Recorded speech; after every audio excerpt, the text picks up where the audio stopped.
Of the 42,000 square mile area we got less than 5,000 police officers in the country at the moment. Less than 5,000 police officers. No, it's 8,000, Paul, 8,000. Well, the The report I police said got. it needs 12, but we have 8. Okay, well, I don't know. I will share the report from the current police assessment I have with me. It's 4,883 police officers. So, you know, I will share that in the chat room and we can work on it. But imagine, so let's say for, you know, for the purpose of this panel, to say we even have 8,000 police, right? Most of the 8,000 police people are structured in Montserrado County. What happened to the rest of it? Sometimes you drive miles away, you don't see any police officer. So one thing we should be talking about is seeing how government can improve the police capacity by increasing their revenue, their budget. I think the police got $5 million budget. Maybe you should be sitting down to actually do a feasibility assessment of how much the police really need to operate, at least to half of their capacity at the moment. You know, more than half of their capacity, increasing them from 8,000 maybe to 12 or 15,000, increasing their budget from 5 million to maybe 10 or 15 million, you know, to really help the police to be able to help us. Because most of the police, even the traffic enforcement, police is not effectively enforcing traffic in Monrovia. If you come to find out, many people are speeding, people are, you know, driving with hazardous materials in their car. Police don't have any capacity to be able to manage that. So public safety is a big concern in Liberia. Somebody was telling me yesterday that they are building a structure at the intersection of Dupo Road Junction, when you're on Toma Boulevard and Dupo Road. There's a structure. They're not only building it. I thought it was a flower garden when I was there, but it's been roofed, and now they are putting reflective glass on it in the middle of the street. You know, I think the city police, I mean, the city of Pinsville should be looking at that to see who's building that and why. It obstructs the traffic. When you're coming from Monrovia Way, I mean, from EWA Junction, going in, you will not be able to yield to the vehicle coming straight from AB Tower Road, entering Dupo Road. Those are all public safety issues that we should begin to look at, but maybe it's not concerning because nobody has gotten in a high level collision there before. But these are the things that we need to begin to take on so that we'll go into 2025 with very, you know, limited casualties on our hands. But I think the two issues are very relevant: job creation, public safety, water and sanitation, you know, healthcare. These are all relevant things that we'll be talking about today on this show. Thank you. Thank you, Paul Kennedy. Guys, let's use our 2 minutes. We got a lot to discuss on. Mami, welcome to the show. As always, this is Spoon Talk, folks. Share the show. Invite a friend. Let's talk Liberia, and only Liberia we can talk on. Governor Clinton, welcome to the show. Again, what's on your mind? Number one, we are talking about the job creation, public safety, sanitation. Then we're going to go into our main conversation for tonight. Talk to me, Governor Clinton. So, I mean, I think the rest of the panelists have pushed the point enough about, you know, job creation. We can't overemphasize that enough. We, as a society, you have to put people to work. You know, in most societies, that's the issue that is the core of elections. When we talk elections, people, a lot of ordinary people are not worried about foreign policy. They're not worried about a lot of other things. The key issue in most civilized societies and big economies is how people are, you know, people worry about how they're going to send their kids to school, how they're going to work, how they're going to eat. Those are the big issues. So we need to find a way and devise big strategy as government to expand the private sector. We can't overemphasize that enough. And I think we need to bring the best minds, economic minds together and work together, serious plans to do that. But on the issue of the rule of law, I wanted to quote an American jurist, and this is what she said: "Our government is the potent, the omnipresent teacher. For good or for ill, it teaches the whole people by its example. If the government becomes a lawbreaker, it breeds contempt for the law and invites every man to become a law unto himself." The reason we are having this issue of mob violence, of disrespect for the rule of law, is because we've had government in Liberia from time to time that are showing no respect for the laws. And I listened to Mo Ali when I was driving, and before I got on the show, and he talked about, you know, the video evidence out there and hoping that the police who arrested perpetrators, and that's a good thing. I hope that same energy will go to some of the uniparty folks that we know that on video evidence involved with violence. They've never been arrested. As a matter of fact, they've been promoted to jobs in this government. But it is a problem. Mob violence is a problem. The disrespect for the rule of law is a problem.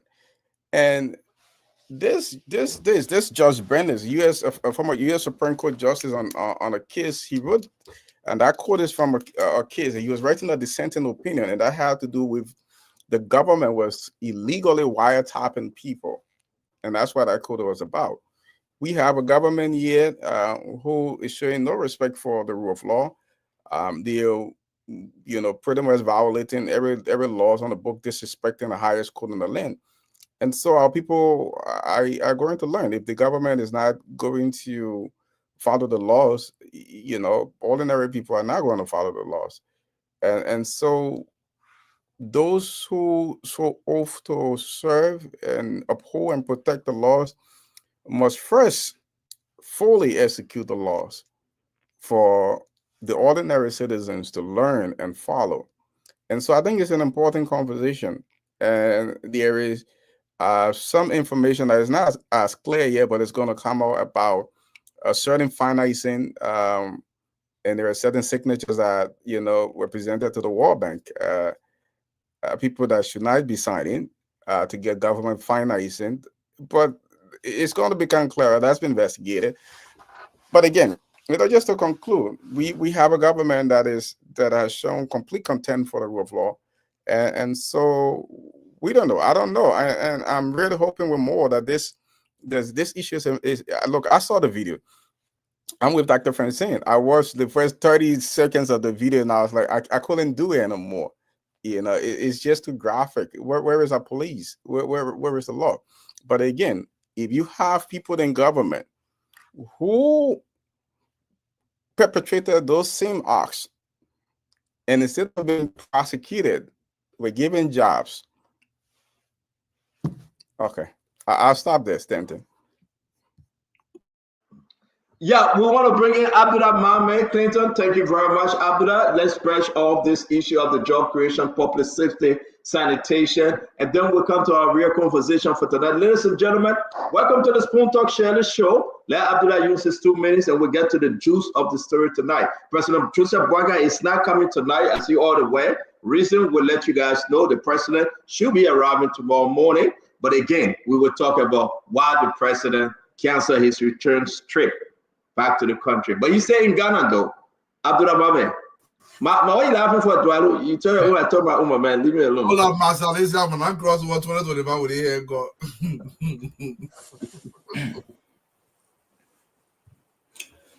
I mean, the violation of the rule of law, disrespect for protocols, it's not a regime issue.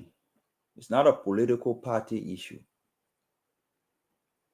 And if we address it as a regime or political party issue and spin politics out of it, we wouldn't be making statements to address the long-standing structural issues in the country. If I want to talk about party and talk about politics, I can go back and say, okay, is it because the Ellen Johnson Sirleaf administration worked with the opposition CDC to remove tallow and to remove snow? That is the basis why President Weah came and he used an illegal means to remove the Chief Justice. And that is the reason why President Boakai is also working with Jeremiah Kun, Richard Kun, who, panelists and all of believe is not the right speaker. So if you take that line of reasoning from one administration to another, Unity Party, CDC, Unity Party, you wouldn't be addressing the structural issues in the country. So let's put politics aside for once on this one. The reckless disregard for the rule of law begins even in the houses, in the homes. This is a societal issue. It happens in the home. Paul was here giving one example about how the parents can tell their children, tell the man, I'm not here. When the man knows he's in the house, he's telling his child to go and lie. Parents are teaching their children how to give their children money to go and bribe teachers to get grades. This is a serious issue. But every opportunity you have, you want to spin it to politics, we can do that. We can list multiple of instances where the CDC administration blatantly violated the law. We can list it under the President Salif administration. We can list it under this administration. Does that solve the problem? No. Let's speak to our people. Let's speak to law enforcement authorities. The videos are available. How can we call them void of political alignment to take action in accordance with law? One example I gave earlier in 2023, Oga walked broad day and stood on the vehicle of Darius DeLong on Kerry Street, jumped on it and walked down. Nobody touching him. I said, this is a bad sign. That he can do it and walk and nobody go after him is a bad sign. So let's speak to law enforcement authority. Let's speak to family. We cannot live in a society like this. It could be me.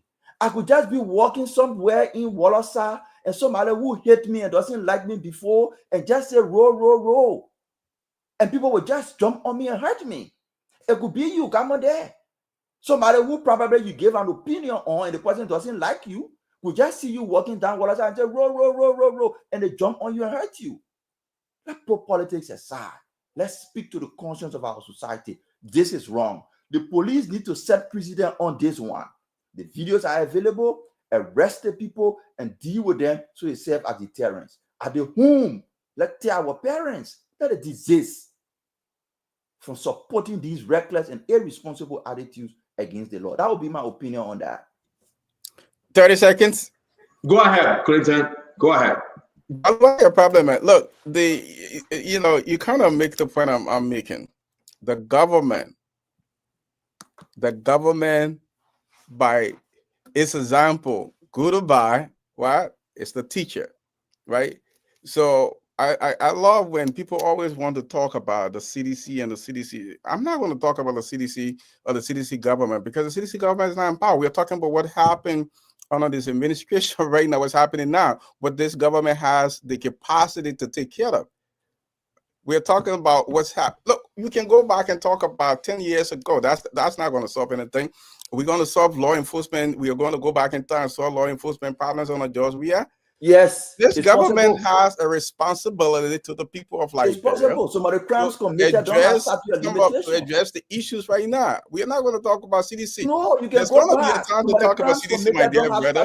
In 2027, 2028, when the CDC is ready to campaign against President Bouaka, we'll compare and talk about those things. But right now, my brother, for the next 4 years, 5 years, we are going to talk about this government and what it has to do for the Liberian people, because the Liberian people voted President Bouaka to deliver. Thank you. Okay, thank you, guys. Again, I understand that everybody will say their own. Liberian people will come to you this new year. We're doing new thing. After each conversation, we'll come to you to hear you. You got to be part of this conversation. You got to be part of the topic. So after each topic, we come to you and you got to take 15, 20 calls to see which side you're on. So let's get into the thing. Mama, it's good that you're joining us today. A lot is on our plate. Let me get this off. President Bouaka is not in country. People asking, President Bouaka, has he returned? No. President Bouaka meeting is scheduled for tomorrow morning with John Mahama.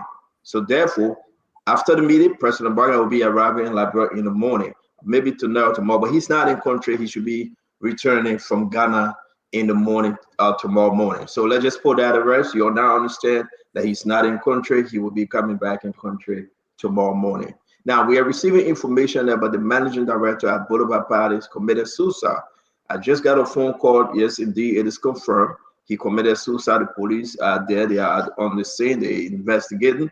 But again, the managing director of Boulevard Palace, one of the manager, okay, let me be exact, committed suicide. So it's important for us to say that. Now, let me just end on this one while we get to the main topic for today, the main event. Did you guys see this? You from Riverside, Eduardo, Gamma Clinton, that Poplar, you were on the board, Uncle Sam, you from between Riverside, Ghana. But this is what happened in the RTI breach, Joe. You guys saw this today? Man, the only breach now, I believe, is the only traffic breach. And this thing went down today. It went down today. I was able to communicate with Bill Twarwitt. He sent this and he said, listen, Stanton, we're doing everything possible to see what we can do. But it went down. You guys from Riverside, Buchanan, we all from Liberia. Eduardo, talk to me. Looking at this, you think this would be a very serious problem for the folks in that area, right? Don't blame the bridge. The bridge had nothing to do with that. That bridge was put there by ECOMO. It's supposed to be temporary. Nobody will fix it until it collapses. This is our issue. But Stanton, somebody made a comment and you said that people are going to call. I don't want to skip this. I want to make sure people understand this. Somebody said, how do you expect Liberian government to create jobs with an $850 million budget? The mere fact people can ask that tells you they don't understand how the thing they're talking about. I want to make a little quick comparison. Yeah, let's be quick then. I'll be very, very quick. Very, very quick. The population of Liberia is approximately 6 million people. The population of Singapore is 5.9 million people. The entire country of Singapore is 735 square miles. Liberia is 43,000 square miles. Liberia is probably, 50 times bigger than Singapore. The budget of Singapore in the 1960s was $700 million. 1960, $700 million. Today, the budget is almost $549 billion. Nominal GDP of that country is almost $1 trillion, $893 billion in that country. The average Singaporean live on $93,000 per year. The average Liberian, less than $600 per year. The point I'm trying to make is they made a plan. And over time, what they've done with that plan, they gradually increased the national budget, the PPP. They increased everything in the country with calculated decisions. $850 million can create jobs in the country. If the decision is made by our leadership to target the money in a way that is reflective of the population. No government official in Singapore made more than $3,000 in the 1960s, 1970s, because they did not have the money. But let me go back to Riverside right now, guys. That bridge, it's been cracking for years. Nobody cares about it. Don't let Bill Twarwitt tell you anything. Bill Twarwitt drove over that bridge. We don't preempt anything in the country. You see the Valtown Bridge? That bridge was launched with so many mortars, so many rounds. If you still walk on the bridge, the Valtown Bridge, you see bullet hole everywhere. Nobody would think about fixing it. Until it collapsed, then we say, hey, God, you see what happened? That's what we do. The bridge was meant to be temporary. If you see what I'm playing only, like I'm said, they are playing only when you're crossing the river. Thank you very much. Dr. Richardson, let me skip you. Let me talk to the Bazodian guys. You from McGivy likewise, so I will come to you, Dr. Bopla. Dr. Bopla, this is a serious issue, though. If you with us, Dr. Bopla, are you with us? All right, let me call Uncle Sam. Uncle Sam? Oh, you asked Dr. Bopla, I tell you what, doing something. Okay, can you talk to us? What you make about the breach, crumbling down like that? It's just like anything in Liberia. Thank you. Everything in Liberia. I mean, there should be restrictions on load, crossing a bridge and traversing roads. Look at Western Cluster, 30, 40-ton trucks traversing roads that are meant only for 5 or 10-ton trucks. Nobody there to police it. The problem of the Republic of Liberia is not the government. It is we, the people. And when your government is in power, you be a surrogate for protecting their transgressions and vice versa. If we all agree that rules and regulations concerning a bridge, there's no way you will put an 18-wheeler on certain bridges in the township of wherever in New Jersey, where you are. That Dr. Richard said. Okay, certain highways don't accept semi-trailers, and there are laws in the Republic of Liberia that prevent certain tonnage from passing on certain roads. But because somebody gets a nickel and a dime to feather their nest, they allow that to happen. We are all responsible for that. I've been on that bridge, and I'm very, very surprised it didn't happen sooner than later. It should have happened longer. So, like Dwala talking about the Gabriel Talker Bridge, it's a disaster waiting to happen. Gabriel Talker Bridge. Gabriel Talker Bridge. No maintenance whatsoever. And there's no structural engineer that built that bridge recently to determine whether it is good for a public safety. But so my thing is just we don't follow the rules. So that they now a significant portion of the population in that area will not be able to. Thank you, Sam. Let's do it quick. Dr. Poplar, you want to go? Then Dr. Richardson will come on for us to just brush it off. This bridge conversation is important to do. So, Dr. Poplar.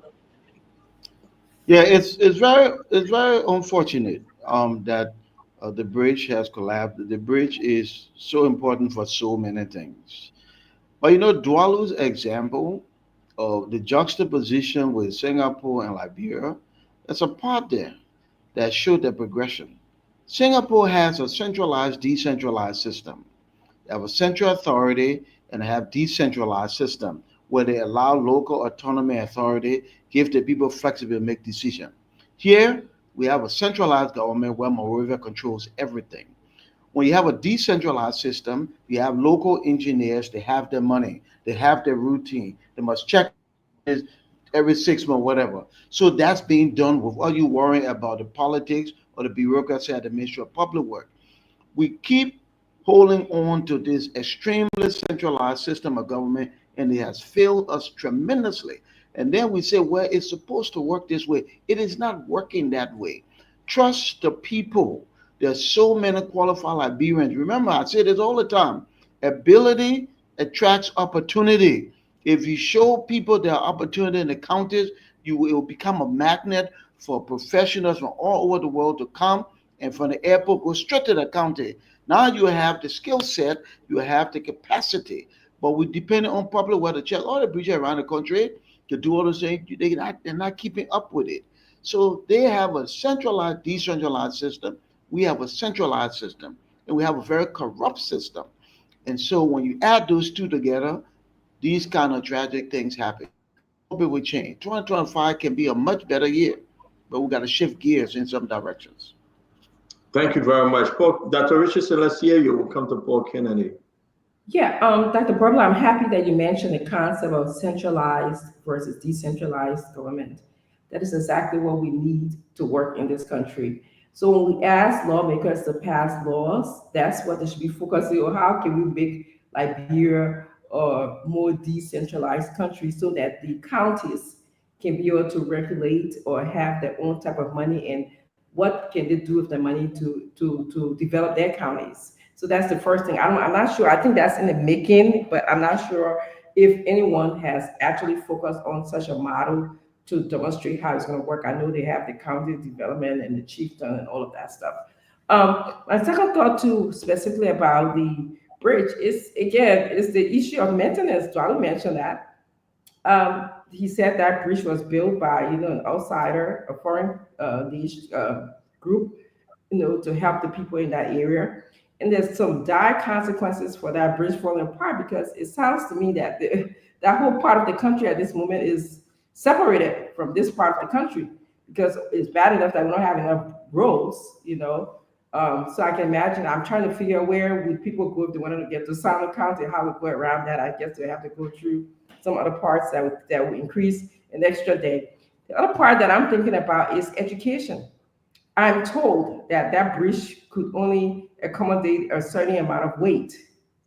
And if we have people driving on the bridge and we don't have public, announcements about, how many pounds or how many kilograms supposed to go on the bridge, obviously nobody will know. We're bound for the bridge to collapse someday. So we have to educate the population. We have to make sure that we have that sort of awareness of the bridge, that certainly, like here, they will tell you only so and so pound can go over this bridge. under the underpath. When it's so power or height can go under the underpath.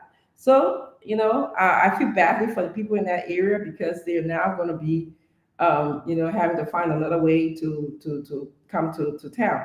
I also understand that a lot of logging companies use their bridge. So part of this responsibility should be put upon the logging companies who are using the bridge, and carrying all kinds of different loads. Thank you, Dr. Richardson. And we confirm everyone in the truck, they were okay, and there were no death. We can announce that. Governor Clinton, Abula Mame, Paul Kennedy, you want to add anything to this breach? I see that you posted the public work announcement, Yeah. Abula, so it's good. Yeah, I wanted to speak to that. I mean, just talking about what Uncle Sam Jackson spoke about, somebody just decided to not do the right thing. The Ministry of Public Works did decommission the bridge,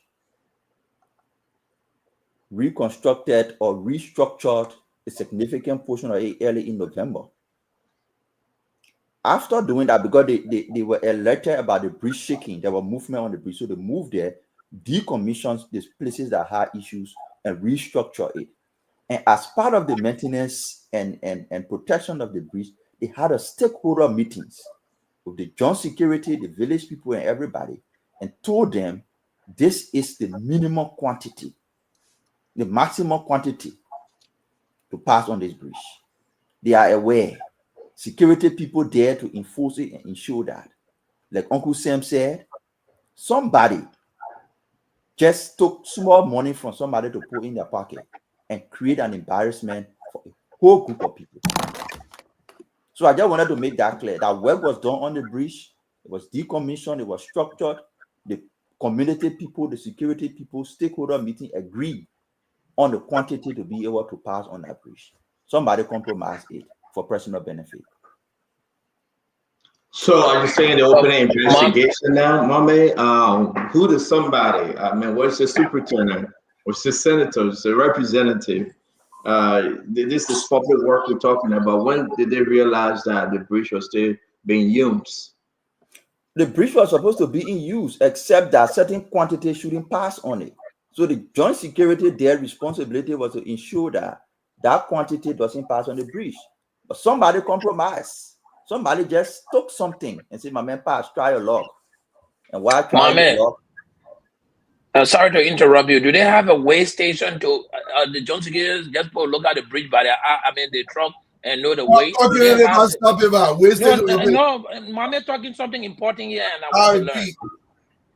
So there was a rule and regulation that certain tonnage don't go over this bridge. What other people doing? All the countries I've been in, there's a weigh station before you get to the bridge. So now you come on that weigh station, and what you are carrying is above the allowable weight. They're not gonna even allow you to cross. But Mame, how does Paul, point information I beg you.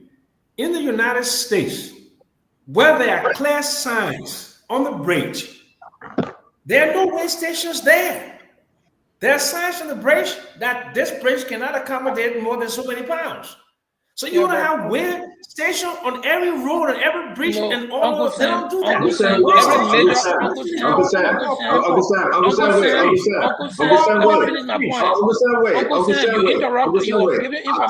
think Paul, 1 minute. Before, listen, you don't want to lose your CDL lessons. Before these guys get on the bridge, there's a weigh station down the street. Man. We're not saying put up. I beg you. We are not saying put a weigh station or a sign on the bridge. Even have a sign. For example, if you miss your way, they will remind you. It can take but so and so. Okay? So I think it's only important that why we're laughing, because we know that there is none in Liberia. That's why Dwyer and myself laughing. But Paul was right. Let me make my point, Stanton. I beg you. Let me make my point, Stanton. I lived in America for a long time in rural communities where there are bridges with signs. There are no weigh stations. There on the highways, there are weigh stations, but not on those country back roads. There are no weigh stations there. There are signs on the bridges that you can't be more than this and cross that bridge. There are no weigh stations in all the little counties and in places like that. The people just look at the sign and they don't pass there. Period. And a conversation. on but every you major can't, highway. you can't entirely Every rely on major that. Though. highway, on every major highway in this country that I live in, there is a weigh station before you I plow agree the with highway. that. And they I even tell agree. you, I but agree. Uncle Sam, let me civil now. Let me No, I finish. You said, were talking at the I'm end. agreeing with you, Paul. I'm But agreeing you with don't have to agree. This is a fight. On every major road in this country, there is a way allowable station that you even use before you run on the highway. And before you branch off to any community but road, not in the rural areas. Not in the rural areas. Again, you are not being civil. You are interrupting me. You need to stop. On every community highway, tell you this allowable trunk, but because you've already finished measuring your weight before you got on the highway, you know what weight you are carrying. So when they tell you this small highway is only 4 tons, you're not going to carry that truck there. So my question to you was, before I got interrupted, the joint security and the whole group sat down and agreed that there would be only this allowable way to plow on that bridge. How could they determine the weight that's supposed to be plying on that bridge without any applicable weighing station? That was my question. And this is 2024. Nobody can tell me we cannot have weigh station in Liberia. Weigh station are not miracle. Weigh station everywhere, right here in Ghana is there. We just keep going behind as a country. But Dr. Francis, before you, the issue is not whether we had a weigh station, whether the joint security were informed by what Mami posted. The issue is it's a law enforcement problem. Now that we know that there was the joint security has set up something that someone violated that order, we know people apply. What's going to happen? Right? What's going to happen? That's the terror. What's going to happen if you don't take action against the joint security people who allow this? If you don't take action against the truck driver who plowed that road when he knows he's not supposed to go there, then you're going to keep having the problem. Law enforcement. You can't just rely on people. Look, left with many of us will be dropping paper all over the street. We know if we do it, I can do it in Liberia. Nobody's going to ask me, but I know if I do it here, I'm getting a ticket. So I'm not going to do it yet. You can't just. That's why we have governments, we have laws, because all left with all we will do as we please. So this argument that the people automatically should just do things and no, the government has to prosecute people. They have to enforce laws. That's the only way society is going to function properly. Yeah, I just wanted to echo what you just said, Clinton, that law enforcement should be involved. The people who took bribery or whatever they took to allow someone to carry a heavy load over the bridge, they should be called in. They should be investigated. There's something should happen to them because they caused a loss of government money because according to Mami, they just opened the bridge. That bridge was closed. It was just commissioned to be open. So they caused the government down. They're going to cause the government to spend another additional money to fix the bridge. That's that's against that. They should be investigated. That's criminal to me. Thank you very much, guys. This thing was just a brush up on this bridge issue. I want to welcome all of you. Mame, you want to, before we do that, let me just show something here while we get to the reason why we can get our $30 million today. It's the 30th of the year and tomorrow, the month and tomorrow. And I really, really want to bring you on this one. It's very important for us to discuss this issue about how many SOEs owing. And they are not remitting. Most of them.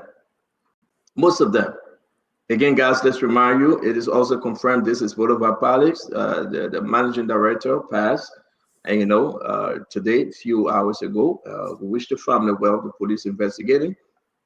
We also like to say JMB will be returning to the country tomorrow. He couldn't make it tonight because of other engagement, but he will be in Liberia tomorrow. The name of the guy who Boulevard. I'm not going to announce his. I'm not going to announce his name because the family have to do that. Then we can run with it.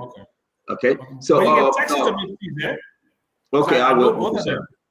Okay, Uncle Sam. I definitely will put that in the chat room. Because one is a South African. One of the guys is South African. South African. Uncle Sam, I really don't know. I will put it in the chat. I'm just saying that text it to me because I'm concerned because one of them is a very good friend of my wife. Okay, Uncle Sam.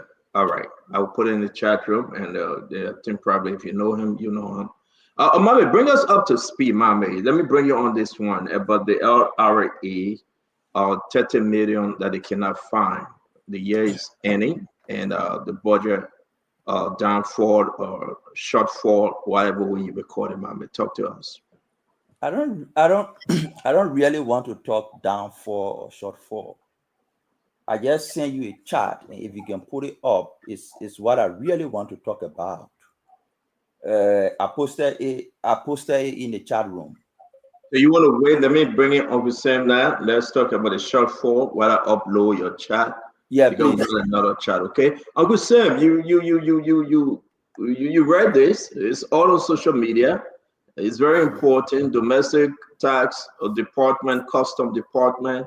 At the end of the day, while it's in our chat room from every one of us, the government have a shortfall. Second to the last day in the year. Talk to me. You know this era best. Yes. So basically, they're saying that there's a positive variance in terms of the customs collection, which is a part of which is part of our international trade. Okay, international trade, which means the export and the import and the taxes on that, the custom duty and all of that, right? So they're saying on customs, there's a positive of about $1 or $2 million.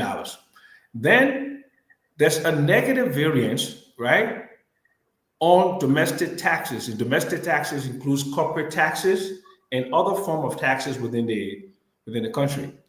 Now, what just me? What did he break up for everybody? He was breaking up for me for a second. No, he's good though. Can you hear me? Yeah, yes. I got the positive variance, become a negative variance now. Okay, so the negative variance means they say they were going to collect so much amount of money on custom duty, right? So they collected about $1 or $2 million more, right? Which is the positive variance. That means which is positive. It means that they collected more. On domestic taxes, domestic tax is all forms of taxation, corporate taxes, and all the other kind of taxes, domestic taxes. They made a projection. They said that they were going to collect this amount of money, okay, from companies operating within the country, okay, or different kinds of taxes. But unfortunately, this is, I think, $36 to $38 million negative variance. So that means they're not collecting $38 million, okay, $38 million of that money that they projected. So let's say the city was going to collect $438 million. So now they're only collecting $400 million, but $38 million. So what it means is that there's a possibility that the projection that it was made was inaccurate, okay? Because that seems to be a very high variance in terms of that. And that would impact something called expenditure, because you expect revenues, right? You use the revenues for expenditure. And if you collect less, it means that you have to do what? It will impact how much you're going to spend. So it means that you have to draw down, reduce spending, or do some kind of an adjustment. But the Unity Party government is known for budget shortfall. And that is basically because it appears to me that their method of projection is either over ambitious, okay, or maybe they don't have the technical ability to do it correctly, because this seems to be a perennial problem of the Unity Party government. Always underperforming their projections. This is surprising, right? And everybody will come in now. We'll start with Eduardo. Thank you for coming back, Moadi. Everybody is sharing this because this is a big news. Uncle Sam, a little over $30 million. It means that the government didn't reach its desire or projection. And yet we are. What kind of problem within less than 48 hours this has cost the government or is going to cost the government? So the situation we face now. Yeah, but my thing is, earlier this year, I believe sometime in August or someday, there was this gloating about LRA overperforming their projections. And that was just like 2 or 3 months ago. So how come on the last day or the last 2 days of the year, they are signaling that there's a negative variance? So which is it? Are they overperforming or they are underperforming? Or somebody's not telling the truth? Because they So say... now we ready with those questions. Let's bring the other guys. Duadu. Yeah, more going in and out. Spencer. Let more tell you going in and out. So more is good now. More is good. Talk to us. Yeah, more is good. Spencer, there is nothing we can say about tax collection in the country that Honorable Double Jala does not know, or hopefully he's not preparing to mitigate. Let me say this. We are having these shortfalls, but we are hemorrhaging money literally everywhere from all these entities. You talk about the MedTechs of the world, you talk about the CTN scan, you talk about a lot of stuff in the country. I believe yesterday when I came into the show, it was me and Dr. Francine, you were on the show as well, and we were talking about a dressing system in the country. Look, gentlemen, ladies, if we don't build the infrastructure, what we want, we cannot get. We cannot get. The last time, a few months ago, I was in Liberia at the time, and one of the LRA guys came on the show. He said we are barely collecting 10% of the real property tax in the country. A lot of taxes go into the wayside. So are we building the infrastructure? The $28 million is almost nothing. I believe, look, that money, if the government put in place the proper infrastructure and they hire the right people to run these organizations, they can collect that money like nothing. But how are you going to collect the money when the infrastructure is not there to collect the money? I'm pretty sure Honorable Dawajala knows this. He knows how to do that. But we have to build the infrastructure to be able to collect the taxes. We just talk about a bridge that collapsed. Imagine there's a checkpoint in front of that bridge, and every tonnage that come in, and it's checked before it goes over the bridge, and there is a fee attached to that. It goes into the government coffers. Nobody's tracking anything in the country. So the government, just depending on these major SMEs or these major multilateral corporations, they can only give you so much. The bulk of the resources or the revenue that will go to government has to come from me and you, small businesses across the country. And we are not developing those. Thank you, Eduardo. Dr. Richardson. LRA is saying that they're bringing in the money. They can take this thing to $1 billion. Here we are talking about shortfalls. First of all, going off what the LSE economist said on the show, we have a problem with our projection. How is it that we can be projecting this amount of money and only be able to bring in less than what we projected? It's not adding up to me, okay? So I believe that my recommendation would be for, Double Jala and his team to sit down and look at the projection mechanism. What are we doing? How come we consistently have a budget shortfall or we are unable to collect our projection or at least come close to it? The second thing is that even in your own household, when you set a budget, you try to stay very close to your budget. You don't keep on spending and spending and spending, which is what it appears that we are doing. We have this amount of money in our pocket, but we keep on spending above our limit. It's not adding up. It's not making sense. We should be able to at least have some kind of austerity measure put in place, saying that, okay, halfway down the line or so, or maybe 2 or 3 months or 6 months ago, this is where we are. We cannot continue to spend this way. We cannot continue to take these free trips. Okay, we got to cut down on DSA. We got to do something for the country. So until we do this, we're going to stay right where we are. Always have some kind of budget shortfall, or always have a very bad projection into how much money we're going to be bringing into the coffers of the government. Lastly, we have all these different agencies. How much are they bringing into and I don't know, maybe one of you guys can tell me. How much is the Port Authority bringing? How much is LEC bringing? Does this consist of our domestic revenue? Are these agencies bringing any money into the coffer? Why, if not, why aren't they doing their part? Why are they not bringing money into the coffer? Why is the government continuously dishing our money to them when they're supposed to be making money for the government? And that's what I have to add. Thank you.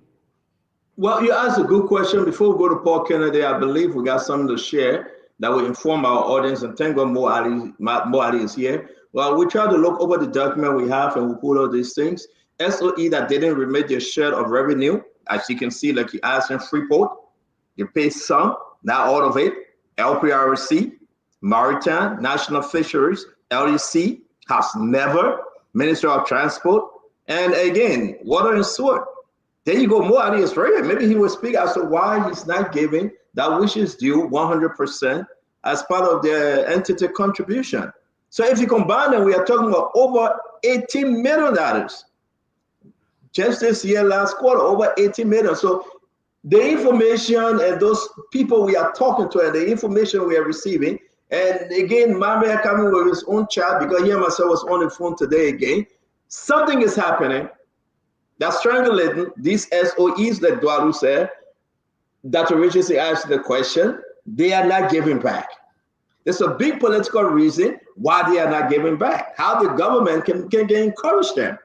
Now, we can dive deeper into this because we got so many reasons that we know that folks have shared with us why they are not giving back, who are benefiting and strangulating these SOE not to contribute that which they needed to contribute. Now, let me kind of Paul Kennedy, Governor Clinton, Abdullah Mambe, and Mo Ali will take us home on this one. Paul Kennedy. Yeah, thank you, Senator. I will just speak toward the prospect of expanding the revenue envelope. And then since our colleague Mo here, he has the direct experience on, remittance to the revenue. I mean, he will speak more on that. But like Raul said, there are a lot of opportunities for expanding the revenue envelope in Liberia. Traditionally, they are taking money from, registration, vehicle registration, and all these other, initial things that are happening. Why are we not introducing POS systems in the various stores around the country, in the various marketplaces around the country? If somebody is selling cassava bag and they are selling that cassava bag $1,000, would you give them a POS so that when mommy comes and buy that $1,000 cassava, he buy 5 bags, that 5,000. Whoever is selling that cassava should be able to pay taxes back to LRA. You can't continue to sell in Liberia without wanting to pay taxes. They should get POS assigned to the motorcycles, to the kekes. When you sit down inside, when you give them their $100, they give you their 10 or 14%, which is 10 or $14 out of the $100. That go to LRA. Once you calculate all of those taxes that coming from everywhere, the country is going to increase from that 500 or 600 million to $1 billion in revenue.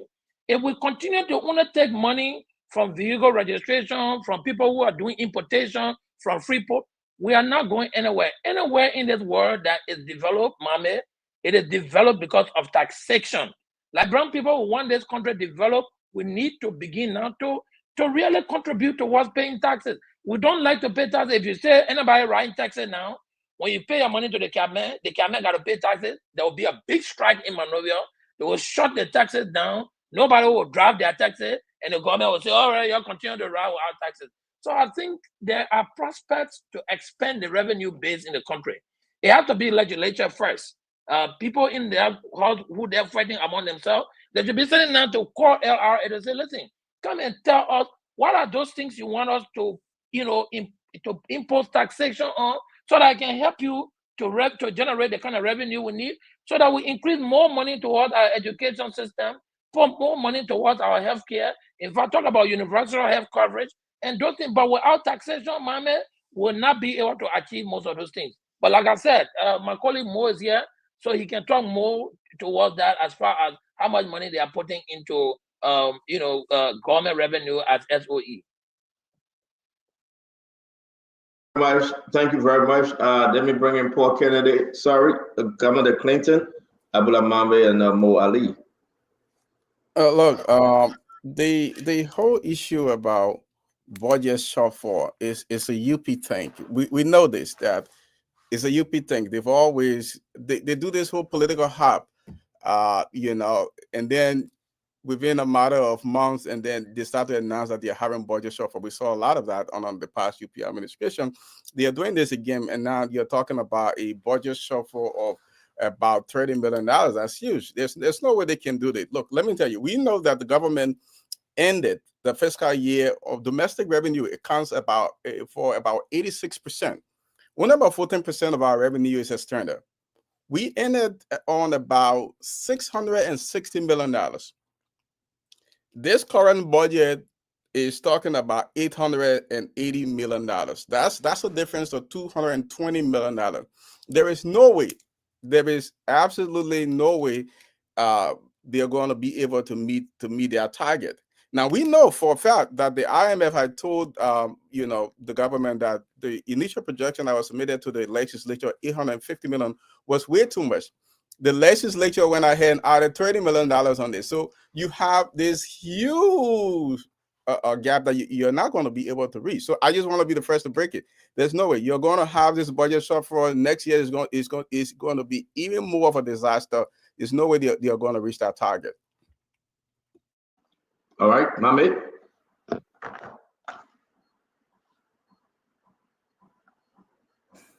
The chart for revenue performance in the last 3 years. So we speak in context, like Paul said, while you're trying to put that up. As soon as you talk about revenue in places like Liberia, in poor countries, you're trying to put the people against it. But let me go to this. And then government, put it up. Yeah. And a government, and a body, whether a student that achieve 95% of your target, you score A. And a government, and a student, and a budget you set, and you receive 95% of what you targeted, you score A. Over the last 3 years, budget performance, revenue budget performance of revenue, 2022 was 75%. 2023 was 78%. 2024 is 95%. That is something to celebrate while we raise concern about the need to increase our budget. This is a good news. This is not a bad news. 2022, the budget was 811 million. Come on there. We were able to collect 614. That's only 75%. That's budget shortfall of 25%. 2023, the budget was 782 million. We were only able to collect 619. That's 78%. That's over 22% budget shortfall. In 2024, we managed to receive 95% budget. That is only 5% of what we did not receive. That's an achievement. And a reasonable person who makes 95 will celebrate. But we're not happy because we still know that there are leakages. Like Sam Jackson can always say the tax collectors are the richest people. But yeah, if you look into the details in this identical revenue performance, it tells you that revenue on custom at the ports increase and double their performance. So it tells you the port authority and custom authority have been able to reduce the leakages at the ports, all the ports of entry. Look at it, you get it in the chat room. The 100% target that was set for custom, it went over 100, it went to 113% achievement. Can I ask Mommy a question, please? I beg you. Don't let you finish, Uncle Sam. Everybody ask him. Uncle Sam, you don't have to. Uncle Sam, you don't have to. Uncle Sam, no. Uncle Sam, no. Let him finish. Let him finish. Everybody want to ask him a question. I beg you. Uncle Sam, you're ready. Question down. You're ready down. I thought that's what you guys can do. LSE, Uncle Sam. I thought you can write question down. Mommy, finish. I beg you. Finish, Mommy. So at custom, the projection for custom performed over 100% of its target because at the port of entry, the port authorities and custom officer managed to reduce the leakages. That's why custom performed. Places where we did not perform include tax on properties. How many of us here who have property in Liberia can put their hand or that they pay their property taxes. Good. Thank you. Good citizen. Good citizen. But the tax authority is telling us that the part of the reason we did not receive the budget we received because tax revenue on tax on property underperformed.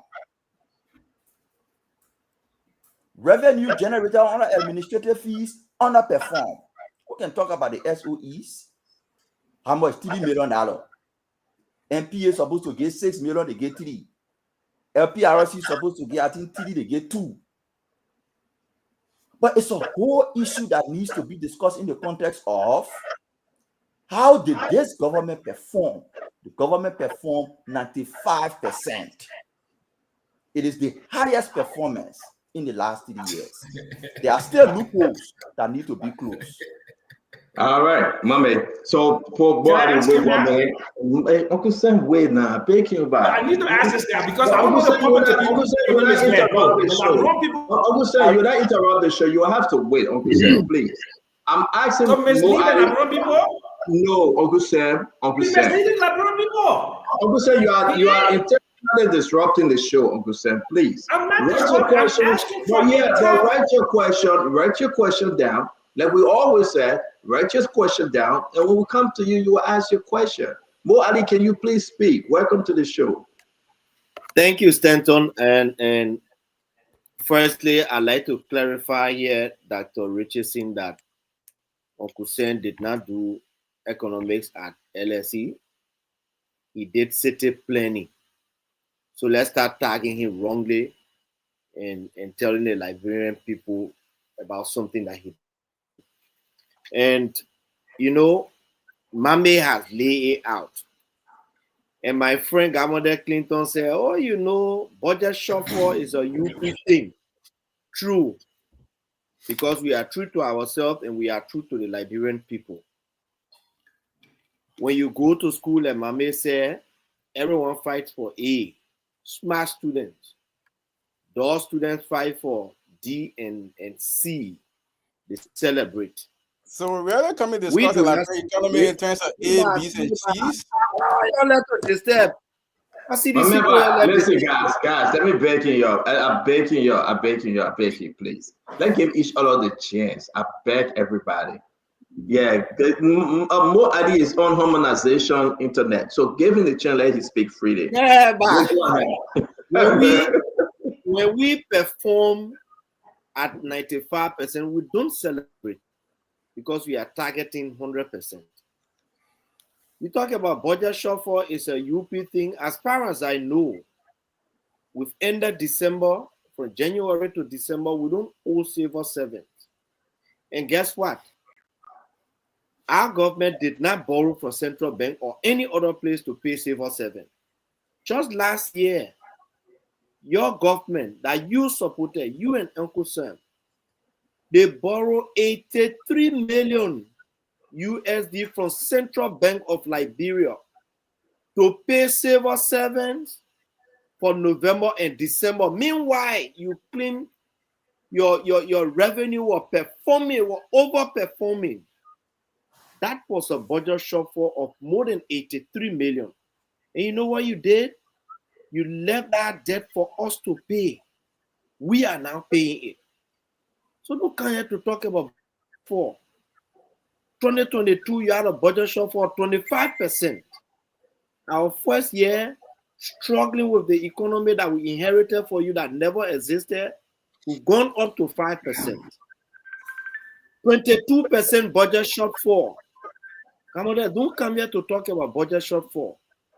And you know, Stanton, I saw somebody send a WhatsApp message. They say, I want to see what there. I don't know much about budget, but I do know when the legislature set the revenue target, they assign targets to entities. SOE, they say, SOE this, LPRC, you have to contribute 1 million.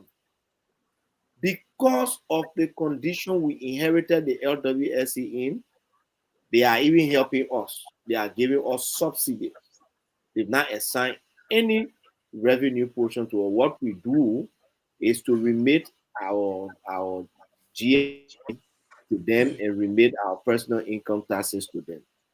And so we see that even though our government is scoring A, but we do not celebrate that A because we want A+.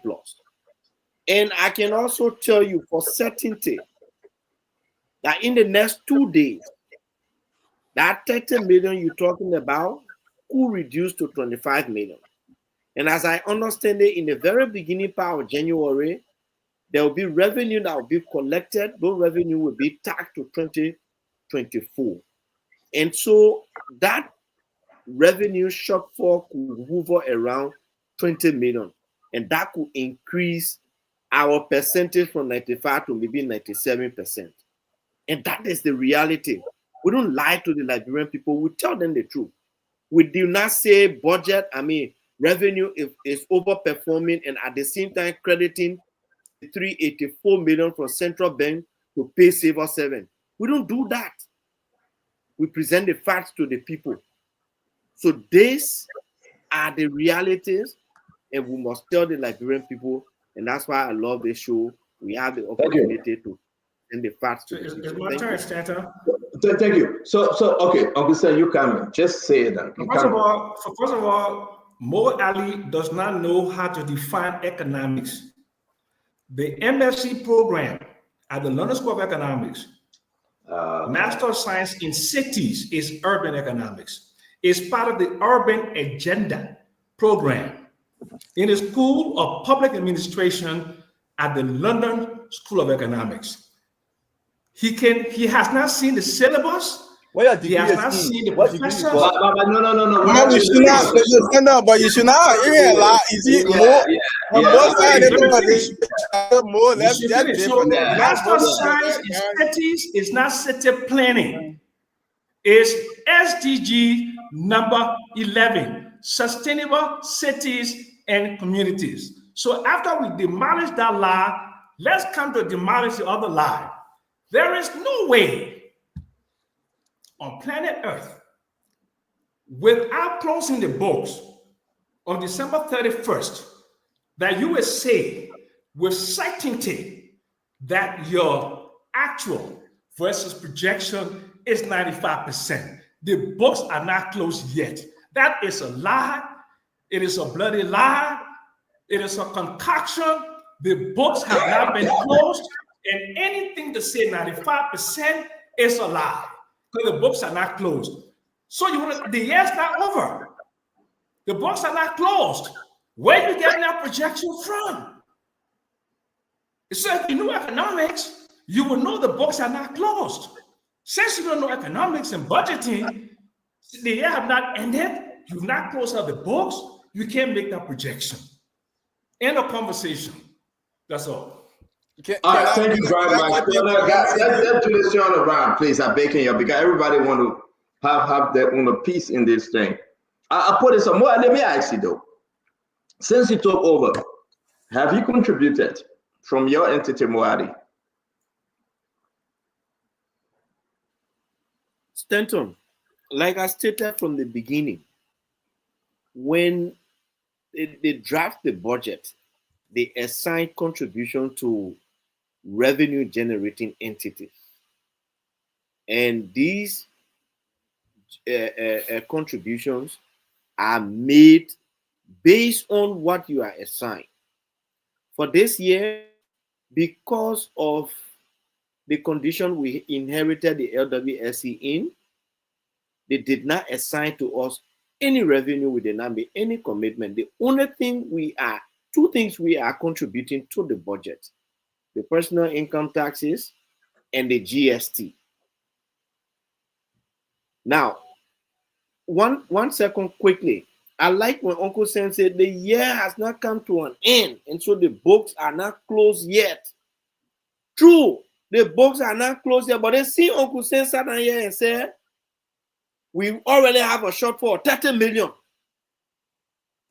You see how contradictory it is? He didn't say the books are not closed yet, or so your shortfall is not 30 million. But when we tackle him to it, he said the books are not closed yet. Uncle Sam, we agree the books are not closed yet, and that's why you cannot say the shortfall is 30 million. And that's why I said correctly, could So where are reduce we getting this from $38 million 5% from? up to 3. Where did $38 But million you're coming talking from? hardcore. Now I'm asking You're you. Okay, talking all right, hardcore. Uncle Sam, let's move on. I'm baking, guys. It's 6:14 already. Mo, just you answer my question. So again, let's just be frank, Mo. So you are telling us that you have not contributed anything since you took over because the people No, we didn't are not ask you assigning anything. anything to contribute because we do not have the capacity now to contribute. Okay, that more explanation there from Liberia Water and Sewer Corporation. Do I do? Most of the day assignment. So what I collect, I keep, or I will use in other places. No, but Kendall, let's be fair now. This is not in defense of Mo, but this is the reality. Mo Ali entity probably utilized, hypothetically speaking, let's assume we utilize $2 million. The government is allocating $1.2 million to Mo's entity. Where the difference of the money is going to make up for? Now, I hopefully he's accounting for everything he's collecting in whatever water bills he's collecting. But you didn't ask him, you say hypothetically, the man is the managing director of the show. Why couldn't you ask him, but you want to play safe and say hypothetically? But listen now, I understand man, that. Stupid young man. It's a fair point, but Mo Ali, let me go back to Mo Ali. Mo, are you collecting money? Yeah, we collect. I mean, that's how we operate. Our operational funds come So how from much are you the collecting revenue so far we this year? collect from the water How much are you taxes. collecting? And what I can tell you is that normally entities wait for 3 years to ask the GSC to audit. We've already written the GSC to audit of our first year from January to December 2024. And we are going to pay for that. The GSC will audit us and the reports will be out. So beautiful. I think that's a good answer. But again, let me ask you, Dr. Richard, say, guys, we'll do the roundtable quick. I'm begging you. Dr. Richard said, if you look here, right? And I think we'll hold Mo Ali to that because he's been fed, not because he's on the show. Dr. Richard said, LPRC, NPA, NAFA, and everything I just said, yeah, I want you to do the math. As you can see, it's almost $18 million. Those SOE are withholding. They are not giving it. They are not giving it to the government. And they are making money. And we have document over here that if you make money, I know my brother Dwayne tried to play it safe for our man on the show, but I caught him. But they gotta get money. Where's the money going? Dr. Francine, where is it going? Why are they not being fair in this process? Cindy asked a good question, but what is even more shocking and surprising to me, and I believe from a financial expert perspective, that they are assigning amount, contribution for these agencies to pay. How do they know what an agency is capable of paying? How do you how do they come up with the number? What informs the number? What would inform them to ask Mo Ali to pay to the government's coffer? Have they done a feasibility study as to, or some kind of assessment as to what LEC is able to pay, what water and sewer is able to pay, or what the fisher is able to pay? So to hear Mo Ali say that kind of gave me a stomach ache and a headache, that these people who are in charge of our government are just assigning numbers. Because I heard you say they assign contributions or they assign revenue that we are expected to pay. But this year, they give us subsidies. This year, they give us subsidy. They just give you subsidy more? I'm just curious to know. How did they know what you needed? What kind of subsidy did they give you? And yet and still we say that our government is poor. Our country is poor. So those are the kind of things that are just going through my head. Secondly, I heard somebody say, Amula said, oh, we should be happy we made 95% achievement. No, Amula, how did we arrive at the number? The same people who inputting the number are the same people who telling us that we should be happy. I would have expected at least an outside agency, not necessarily auditing the department, an outside agency to at least help make decisions as to how financial aspects are being handled. Okay, you can't be the same person collecting the money. You can't be the judge, the jury at the same time. Not when it comes to Liberian people money or the money in the country. You have to get at least somebody else to be able to tell you how you're doing with your budget. That would be the most prudent thing to do. The most prudent thing to do. That's what Dr. Richardson, so thank you, Dr. Richardson. Uncle Sam, we can have that exchange. You can ask anybody a question. I would just give last. Dr. Richardson said something that I'd like to respond to quickly about. I beg you, Paul. I got to bring in Governor Clinton and Paul Kennedy. I beg you more, please. Can you just hold on 1 minute and we're begging you. Paul Kennedy, something is happening, my brother. Senator, the second round now, right? Yes, sir. Yes, sir. Paul Kennedy, something is happening here. This is what we are seeing. The guys that collected the money. My first question, Paul, where is the money going? Why are they not giving it to the government? We're making those remittances. What are the excuses? But it's shocking everybody tonight that listen to Spoon Talk that more saying they didn't assign me. No assignment came to my entity. Freeport of Monrovia, LPRC, Fisheries, Maritime. I put everything up. Who is police? The police. Who is policing the police right now? Who that person right now when you talk about taxes? Who that person do not oversee? Paul Kennedy, can you help me understand? Look at these names, and there are more. There are more. Mo Ali is defending himself. He said, nobody gave me assignment. So then where the money is sitting there in the bank? Ministry of Transport. We've been hearing this over and over. The only time to make any remittance except LRA costs and Ministry of Transport go out on the field to do something. LDC has never ever, all the money they collect in Clinton, they have never ever, anyway, my money captain is gone. National Fisheries, I'm in Glasgow. Maritime, our good old friend, the lawyer. LPRC, Amos 12, what is he doing with his money? We talk about the $2 here that people start collecting, that the president stuff. And my own guy, good friend and brother, Sekou Dukle. And look what Sekou said. For 2025, this is shocking. I can't give the government no money. 2025, he said, nobody come to me for money. Nobody. I will not give the government down the entire 2025. Are we asking ourselves question here? I mean, how can a managing director say, I will not give the government a dime for the entire 2025 and that be accepted? And you have not given the government your last portion of the money. What's going on? And I think Mo Ali, you know what? Everybody got to ask Mo Ali now. What's going on with this government? Why every entity fee that they can write and down on their own and use the money? Paul, talk to me. Still don't ask me where the money going already. No, where more the man coming to you, don't rush ahead of your time. Because everybody will tell you, you send you are in authority. But then ask me where the money going.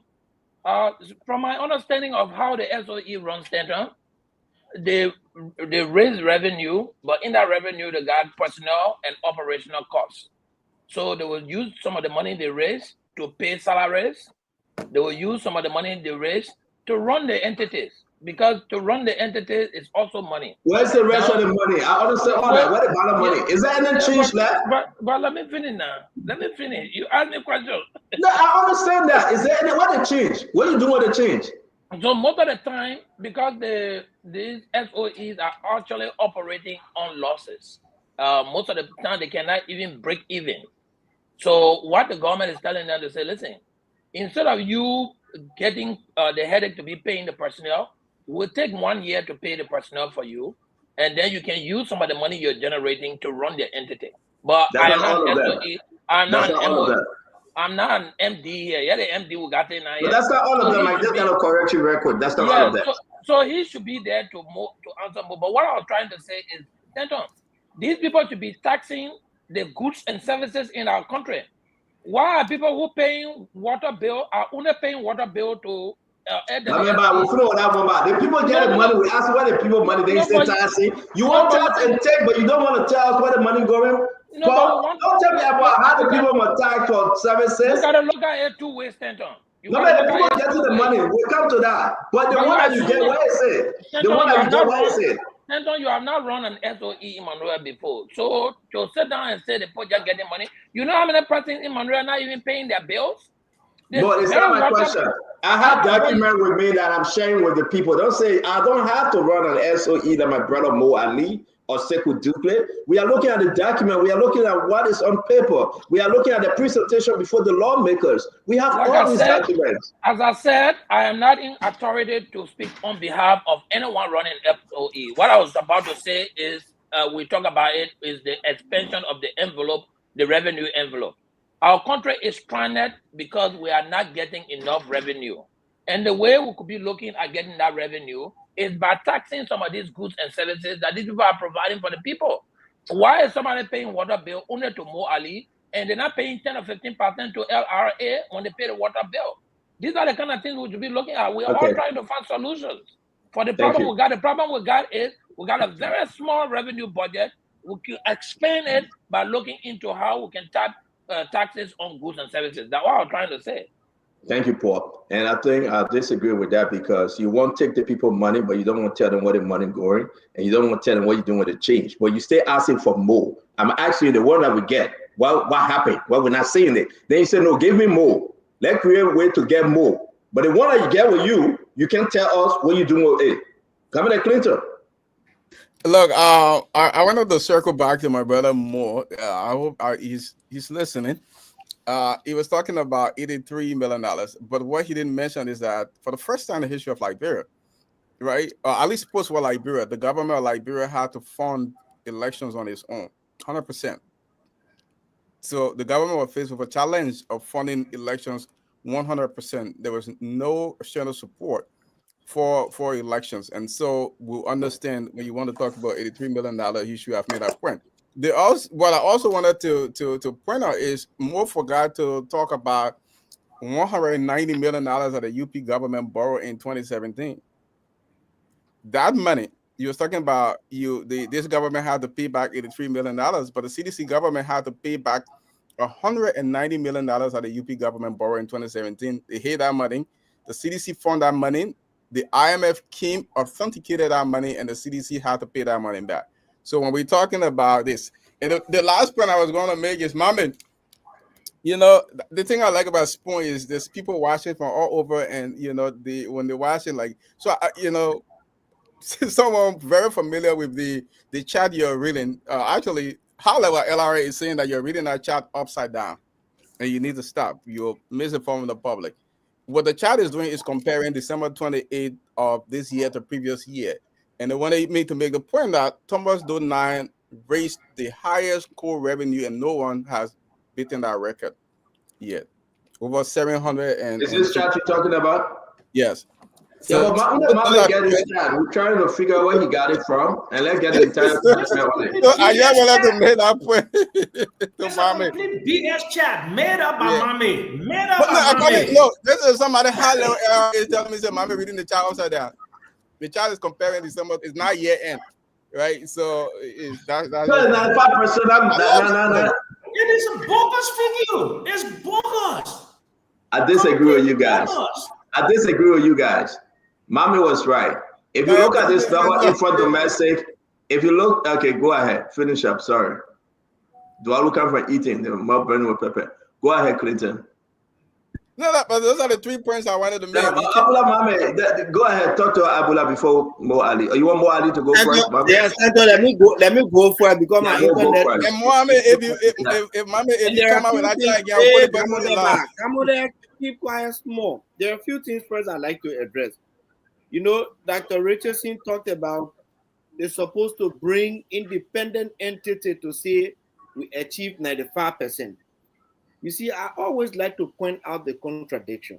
Dr. Richardson believes from the CLRA that there is 100%, 30 million budget shortfall. Correct. But she does not believe from the CLRA that the performance is up to 90%. That's up to the public to judge. And then Dr. Richardson said, how do you want money? How does the legislature assign money, this and that? And Stanton, this is an education for you as well. Like the country, every entity has a budget. You do your expenditure, your operational expenditure, your capital expenditure, and then you juxtapose it against your projected revenue for that year. And there where you know from.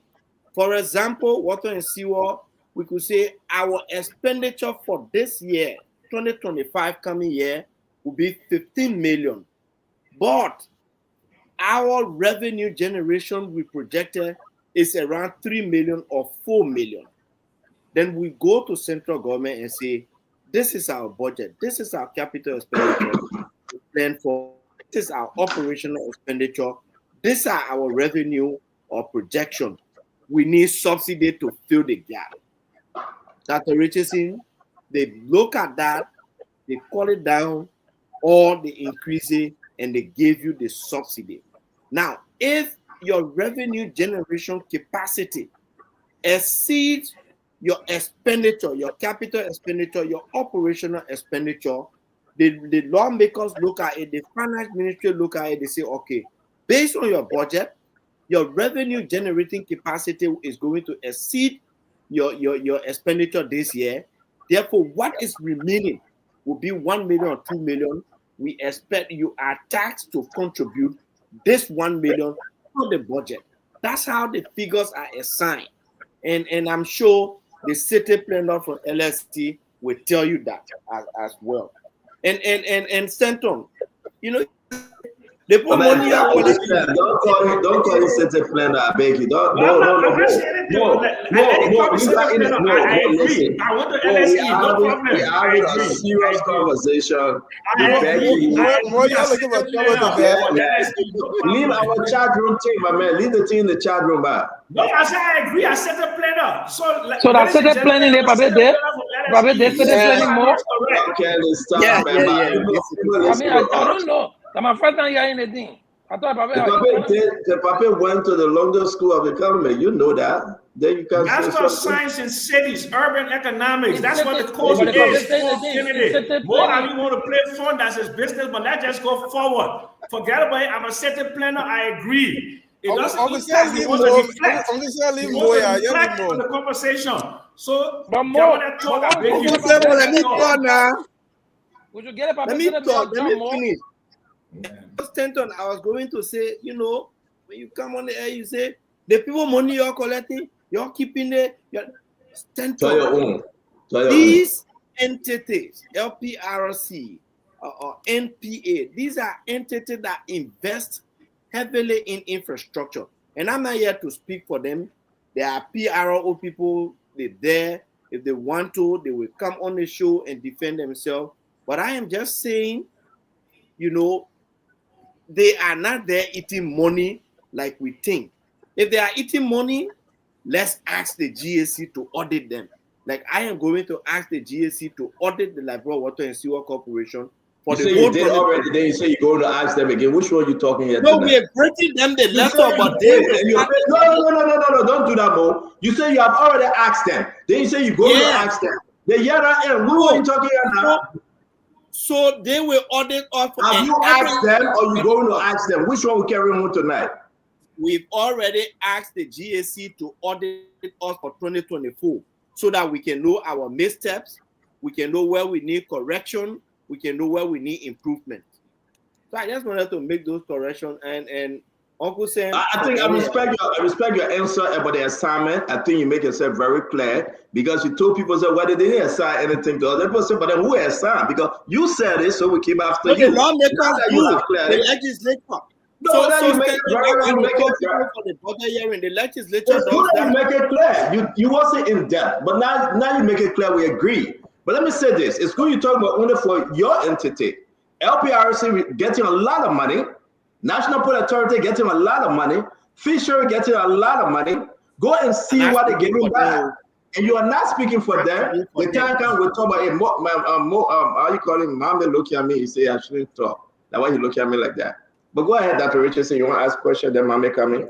Actually, I was going to make a comment more. I think anytime you're dealing with money and it's not your own money, it's always good to have an outside eye. Okay, I think this is I'm not an economist. I'm not a financial person, but I believe that that's one of the first things. Yes. Okay. Let me speak, please. Thank you. Yeah. So this is why I'm asking for outside source. I don't care if you can have 30 million or plus million shortfall or increase. I'm not agreeing to that either. I think somebody should be monitoring whether you have a shortfall or how you project your income or your revenue. I believe somebody should be looking at that at all times. Somebody who is not at LRA, okay, an outside body, which is, I'm happy that you're bringing in the auditing body to audit the water and sewer company. Secondly, as you spoke just now like a managing director, previously you spoke just as somebody who, were on the street. You told us precisely how they came up with the revenue assignment. Before, when you came on it, you first you said, oh, I don't know, they just gave us subsidies. So I was right in my own mind, the way that I was thinking, and in my own body, my visceral reaction was like, what? You want to tell me that the legislature just assigned money to these entities without even knowing, doing any kind of assessment, any study? Anybody with a assignment would ask that kind of question, okay? But anyway, thank you for explaining historical figures allow the legislature to sort of assign these revenue to you guys. Even I think they shouldn't be relying on historical figures because things can change. Like right now, from what I heard, you're doing well at the water and sewer. So you will be getting in the future a lot of income. You're structuring things, you're changing things. So I expect the legislator to be doing a lot of studies on you, a lot of assessment, so that in the future they won't go back to historical data which says LWSC didn't bring in anything. You're working to make contribution, and so that in the future they will say LWSC is bringing in something. So thank you very much. Mr. I have a question for Mo. I have a question for the Honorable Ali, please. Very quick, then Mama will come in. Yes, Mo, are you on? Okay, are you listening? Considering the high operational cost for some of the SOE, like the $3,000 in fuel oil, in gasoline, like the no man, who put this thing up, man? Y'all need to stop. Who did this? Like a mistake is okay. A mistake. No, that you shouldn't do that. It's wrong. It's total, okay. It's an insult. Nelson. Yeah, but it's okay. That's what I told y'all. I told y'all. Okay, Dr. Richardson just. Sorry, I was just trying to hit. I didn't realize that. Dr. Richardson just. Uncle Sam. Dr. Richardson just. Uncle Sam, but listen. Uncle Sam, listen. No, Uncle Sam, don't listen to me. Listen, Uncle Sam, please. Dr. Richardson just apologized. She was trying to delete it. No, Uncle Sam, wait. Uncle Sam, wait. You must. Uncle Sam, wait, please. Well, I'm begging you, Uncle Sam, wait. Why you begging? Uncle Sam, let me finish. No, let me finish, Uncle Sam. Let me finish, please. It came up. Dr. Richardson said she was trying to delete it, and it came up. She apologized. So nobody put it up intentionally. What I'm saying to you is important for me to make this thing here. If I'm a city planner for the London School of Economics, I'm very pleased for that. At my age, to go back to school to get a master's from a top school, it cannot be denigrated. But that's not the truth. I have a master's of science in cities, urban economics, sustainable development. Let's get back to the conversation. It's important for us to settle this matter. We have to settle this matter. I have important questions. You cannot denigrate my education. Can we allow Paul to ask a question? The number of years I spent, and then what Ali said, I went on to online because I disagree with Joseph Boyka. You want to denigrate me? You can never even enter I've LSE. never mentioned online this year on this show. You're talking your own thing now. That means what I'm saying, you denigrated okay, guys, me. Can we move on, please?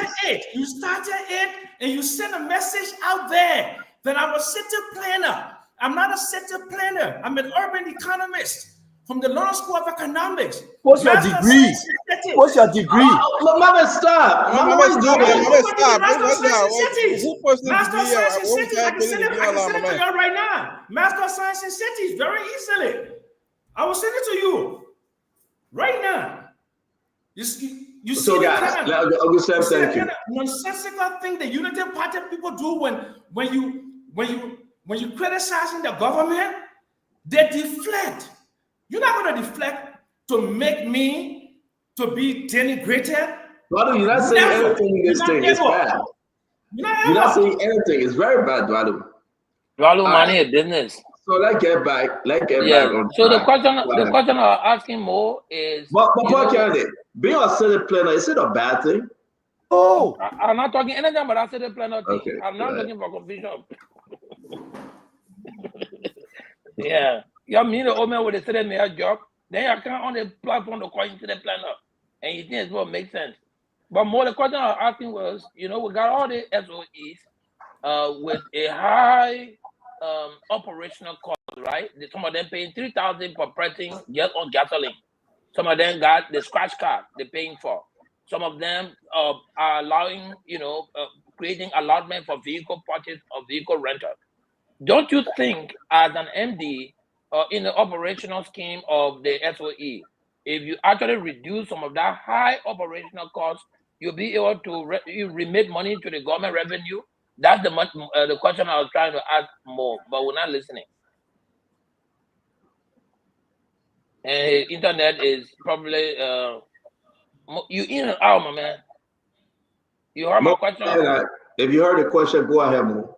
Stand on the document, the chart from LRA are saying, please pull it up while talking. Please, I beg you. Mo, you heard my question well? Yeah, or you want me to your repeat chat it? business, man. What the chat here? When you go to the Ministry of Finance, you do your chat business. Let's continue our show. No, we'll do it, yeah. Mo, did you hear my question? Okay, my man. Yeah, my man. Mo don't want to answer your question. Let's move on. Clinton, you want to say something? Good at my time. No, Mommy, go ahead. Mommy, time. Let's move forward. We gotta get back on track. Mommy, go ahead. So both Uncle Sam and Clinton came at me in an attempt to discredit what I said. And while I'm on the show, the best or the least I can do for myself is to disprove them. The revenue performance from 2015 to 2024 posted by the LRA, not Amula. Stanton, please pull it up. If you disagree, that's it. I was not the one that put it up. The CLRA presentation that Stanton posted in the chat room that is showing revenue underperformance on our SOE and other places. It is the CLRA chart that shows the revenue performance from 2015 to 2024. It is that CLRA chart that shows that the government of Liberia in 2024 has performed 95%. It is that same revenue chart that shows that in 2023, it was 73, and in 2022, it was 75. It is not Amula creating numbers, except that you don't want to read, or if you're reading, you're not understanding. And in that case, I'm not responsible. The point I was making here is, you cannot achieve 95% of your target and you consider it a loss. It is a win. In any society, 95% is not a loss. If you want to compare it with previous years, you can compare it with previous years. And that's what I did. I compare it with 2023. I compare it with 2022. Where did the 2023, 2022 came from? It came from the budget book. And I'm telling you that the performance in 2022 and 2023 did not even reach up to 80%. And this year we are in 95%. What's the issue? To the SOEs, for heaven's sake. Stanton, let me make the clarification. Please pull up the SOE document you pull up. Let the people understand the difference between an SOE contributing, the one from LRA. But this one from LRA. That one I was so messy. The chat that you get, put it up voice. There's a difference. Good. Thank you. If you see here in the description, they are telling you dividend from share. If LPRC doesn't contribute to the budget, if the ports don't contribute to the budget, there will be no budget. Technically, there will be no budget. What they are asking these people for is not just contribution to budget. Dividend is almost like your profit. They tell them the profit that you make, give us 6 million. LPRC, the profit that you make when you declare your profit, give us 3 million of your profit. How you say LPRC is not contributing to the budget? How you say MPA is not contributing to the budget? If MPA and LPRC don't contribute to the budget, technically there will be no budget because those are the gateways to the country economy. What this chart is telling you here is they say as part of your profit, give me 3 million. That's why they asked LPRC. They told MPA as part of. But who said they are not contributing to the budget, my man? Why are you talking to all the planet thing? No, nobody else saying that they ain't contributing. They are not contributing that which they need to contribute. That's our argument. Let me learn. Yeah, you're not flying. You said let it. me learn. So let me learn. But don't change what people say. Nobody's saying that. More Adi was clear. More Adi say, you know what? I call for audit. They were assigned, we would pay. Other entities saying that we're not pay for 2025. No. Freeport Morovia. No. Okay. Other entities saying that we pay the end of the second quarter and third quarter because of X, Y, and Z. You must say I've had that conversation before. So don't say we're saying that they said they will not pay. No, they pay some, they eat some. Reason being, they can explain. When they bring people money, my man. 30 seconds. You got 1 minute at double A. The MPA, LPRC, and all the other SOEs are telling the government that for us to be able to invest into, for example, the port that have not received any infrastructure investment in the last 25 years. So for us to be able to invest so that we can generate more money, you need to allow us to save. Allow us to save. We present to you our investment plan. Let's save. Mommy, stop, man. You try hard. Stop. Mommy, when I say that you do that to the up, man. But let me tell you now. Okay, yeah, tell you. Oh, yeah, that's true. Tell you. The same video you listening to. The less than you say you want to tell your own now. Yeah, we're getting ready to tell your own, like imagine. The same video you listen to the budget hearing is the same video I listen to. The SOEs are saying, give us the opportunity to save so we can invest into infrastructure. And when we invest into this infrastructure, we can report to you that we'll double our contribution. If we don't save, we'll not be able to invest. Every business, the one that you did, to be able to invest, you must save. And they are only asking their government to give them the opportunity to save and invest in infrastructure. Okay, folks, so we want it down, though. We want it down. So Molly, at the end of everything you just said, so the key takeaway is that you had a budget. I still waiting for question, though.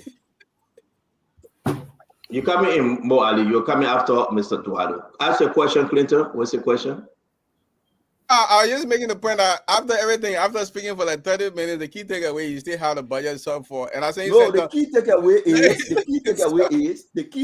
is 2021 will perform less than 80%. Mama, do you have a budget shortfall? Man, nobody, why you taking a percentage? Mama,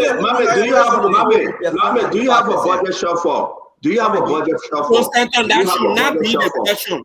Stanton, that should not be the question. Don't tell me what question I'm asking. Leave me alone. Let me answer. Mama say you tell your own, I tell my own. Wait, No, let me ask it, man. Clinton, thank you. Mo Adi, let me ask my question and tell my own, and you can tell your own. Don't tell me what question to ask. Okay, I reserve the right to answer that question too. No. I will answer. The question for Marvin. Marvin, do we have a budget shortfall? We have a revenue performance of up to 95% the first time in the last 4 years. That's do we have a budget shortfall, my man? We have a revenue performance. That is to say yes, you cannot answer. The highest the Megan answer the question, man. Well, have you guys done more than what Thomas did? You're right. But yeah, the chart you saw, stand up, pull the chart up. You are not looking at it. What was the year end in 2022 for the government? I mean, I only research to way.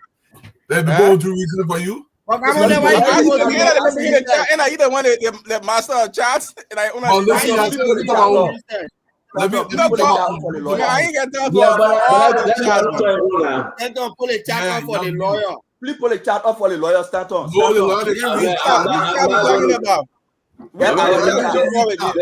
The man is not paying me to do research. Come on, and wait small. Let me tell you something. Please ask them to pull a chat up for you. The way people can turn information upside down. I mean, you way that lawyers. The chat that Mame posted for people to argue, say he was reading it upside down, it's just ridiculous. If you look at the chat that was presented, and yes, I have training to read charts. I've been reading chat for over 20 years. So I understand chat Google. The man coming your way. I'm a reading chat again. Imagine that war from people going on. People reading chat to go to the destination. Look, the budget was presented. This is a serious thing, guys. The budget was presented, and the actual money that was raised was going side by side. Mama did not put anything up that anybody cannot understand. But I want to say to the center, I don't want to forget about this. The SMEs in the country, or the public entity that are remitting money to the government account, the way that is determined has to be changed. This is a recommendation to them. You cannot tell Mo Ali or Water and Sewer to remit $1 million without with predetermination, not knowing what they're going to generate at the end of the year. I think at the end of the year, the money that is remitted to the government can be determined after an audit is done. So if Water and Sewer has $3 million in their account, the government say based on these matrix, we're going to remove $2 million back to the government, but you cannot predetermine it because you really don't know. The reason why I'm saying that is if you predetermine it, it will decide whether Mo Ali is going to work harder or not work harder based on how he feels. So the government is leaving itself a window. But what I want to say is, Mame Chow was forward. This is not something that even a second grader can understand because it's self-explanatory. It shows you the actual that was determined by the finance ministry itself over a period of time. And in terms of percentages, the highest, not just over the last 4 years, Mame, it's actually over the last 10 years, if you look at the numbers. So let's do this. I want to say it's a great show we are having. We're having fun. It's not everything we got to be that serious. Yeah. It's good to have everyone. Again, always thank you for sharing our program. I haven't talked about the figure. We've only been talking about you are. Uncle Sam, after Mo Ali. Let me talk about the figure now. But no, Uncle Sam, after Mo Ali will come to you. But Stanton, are you joining from me there also? City planning has an economic component to it. People must understand that. No. Forget about city planning. Let's just talk about the figure. Okay, go ahead, Mo Ali. Mo Ali, go ahead. No, I finish with that nonsense. We just will deal with the figure now. I'll just deal with the only figure. That Paul was asking. But firstly, I'd like to dispel the false claim made by Councillor Honorable Gamode Clinton that in 2023 the Liberian where the Honorable come from? Where the Liberian government that the Liberian government 100% sponsor the election, and therefore they had to borrow 83 million recklessly from central bank. That was a scam. That was a scam from Clinton. That was a lie. Sorry to say, Clinton. Mo, go ahead. So, Clinton, the honorable behavior there. You panelist now. You and the honorable behavior there. Because the honorable behavior, even Rosa, where you carry without deploying for Rosa, money. So in 2023, several multilateral partners and organizations helped to sponsor our election financially. The UNDP that won. Even the USAID and other multilateral partners, the EU, they helped to sponsor that election. You did not sponsor election 100% in this country. Like I said from the beginning of this show, when we come here, let's project the truth to the people so the kids listening will know that people here are educating them. Again, on this issue of the revenue, Mame has done a marvelous research. For 6 years, you did not reach 95% of your revenue collection. Even though you were lying that revenue were performing, but you could not afford to pay civil servant salary. 2023 was a case in point.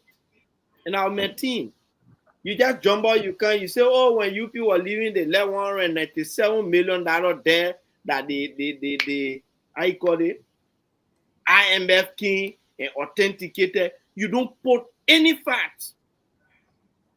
We do not run the show like that. So August, let me ask you, what facts have you presented for all? How much money the UNDP get? How much money did the other partner get? What was it used for? Because we know that the American government said they were going to support election prior years, but they're not going to give money to the Liberian government. So if you're talking about facts, you want to bear the facts, then bear the facts. You can't say I'm not giving facts, and then you kind of just say, our partners support the elections, and that's it. In 2022, when President Weah visited the White House, there was a pronouncement made by President Biden. There were $5 billion allocated for Africa for democracy, electoral purposes.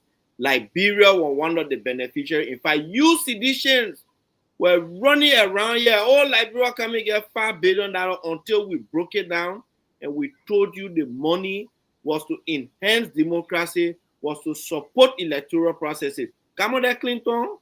We don't have short memory like some of you.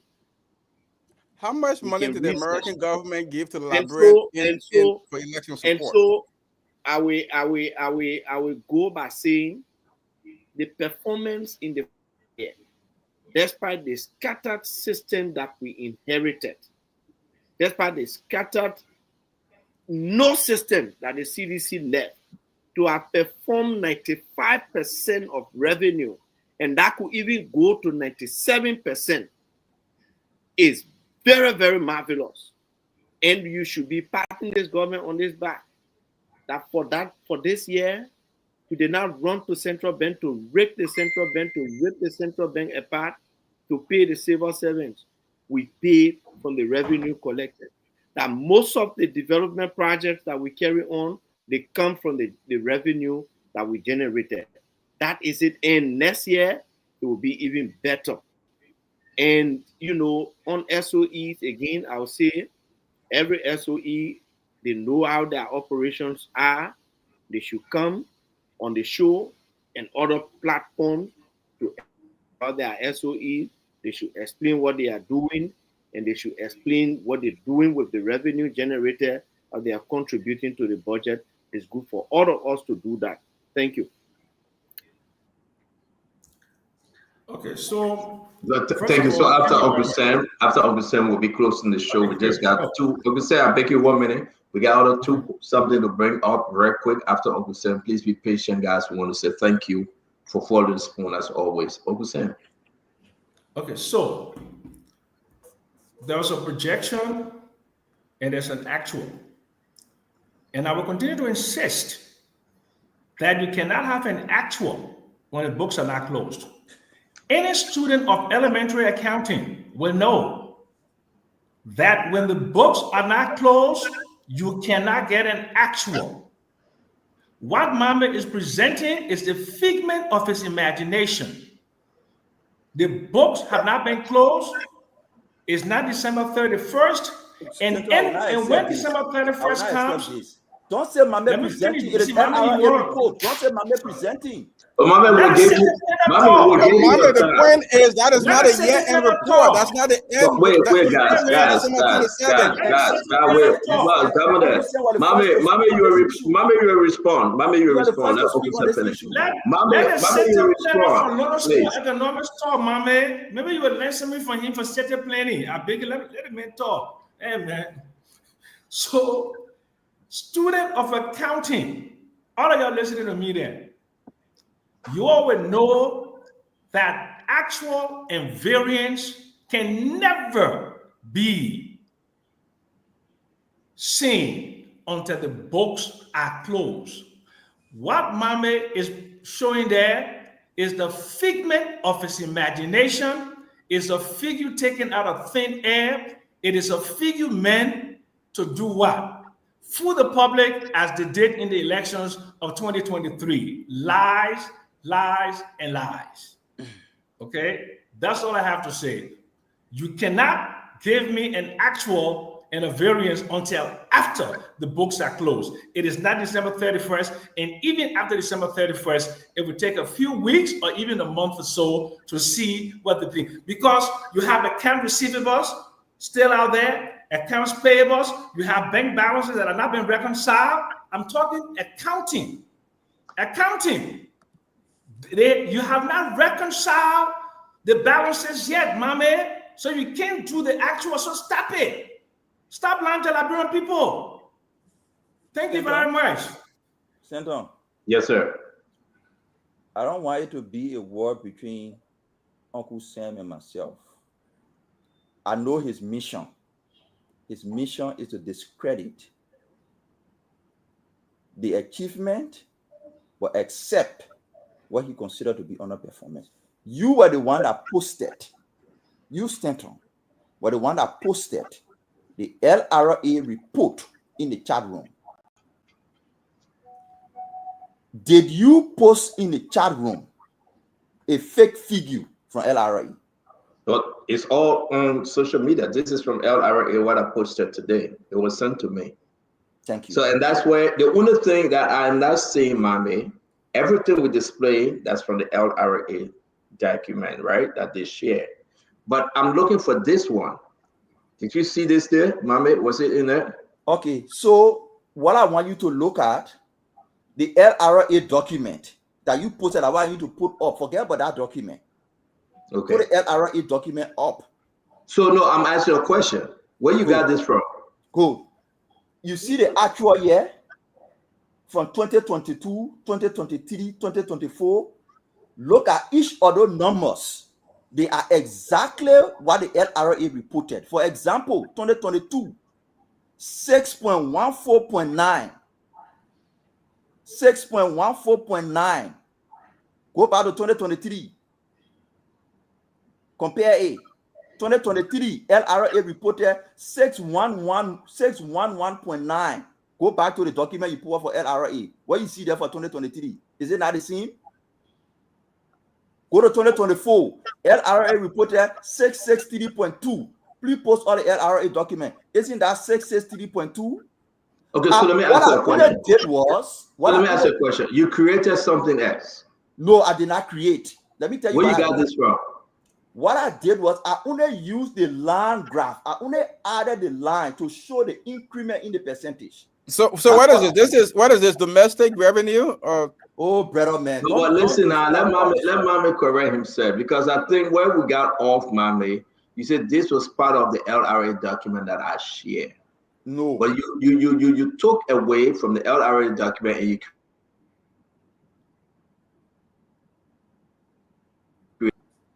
Hello? The LRA document, the LRA numbers are not showing the line graph.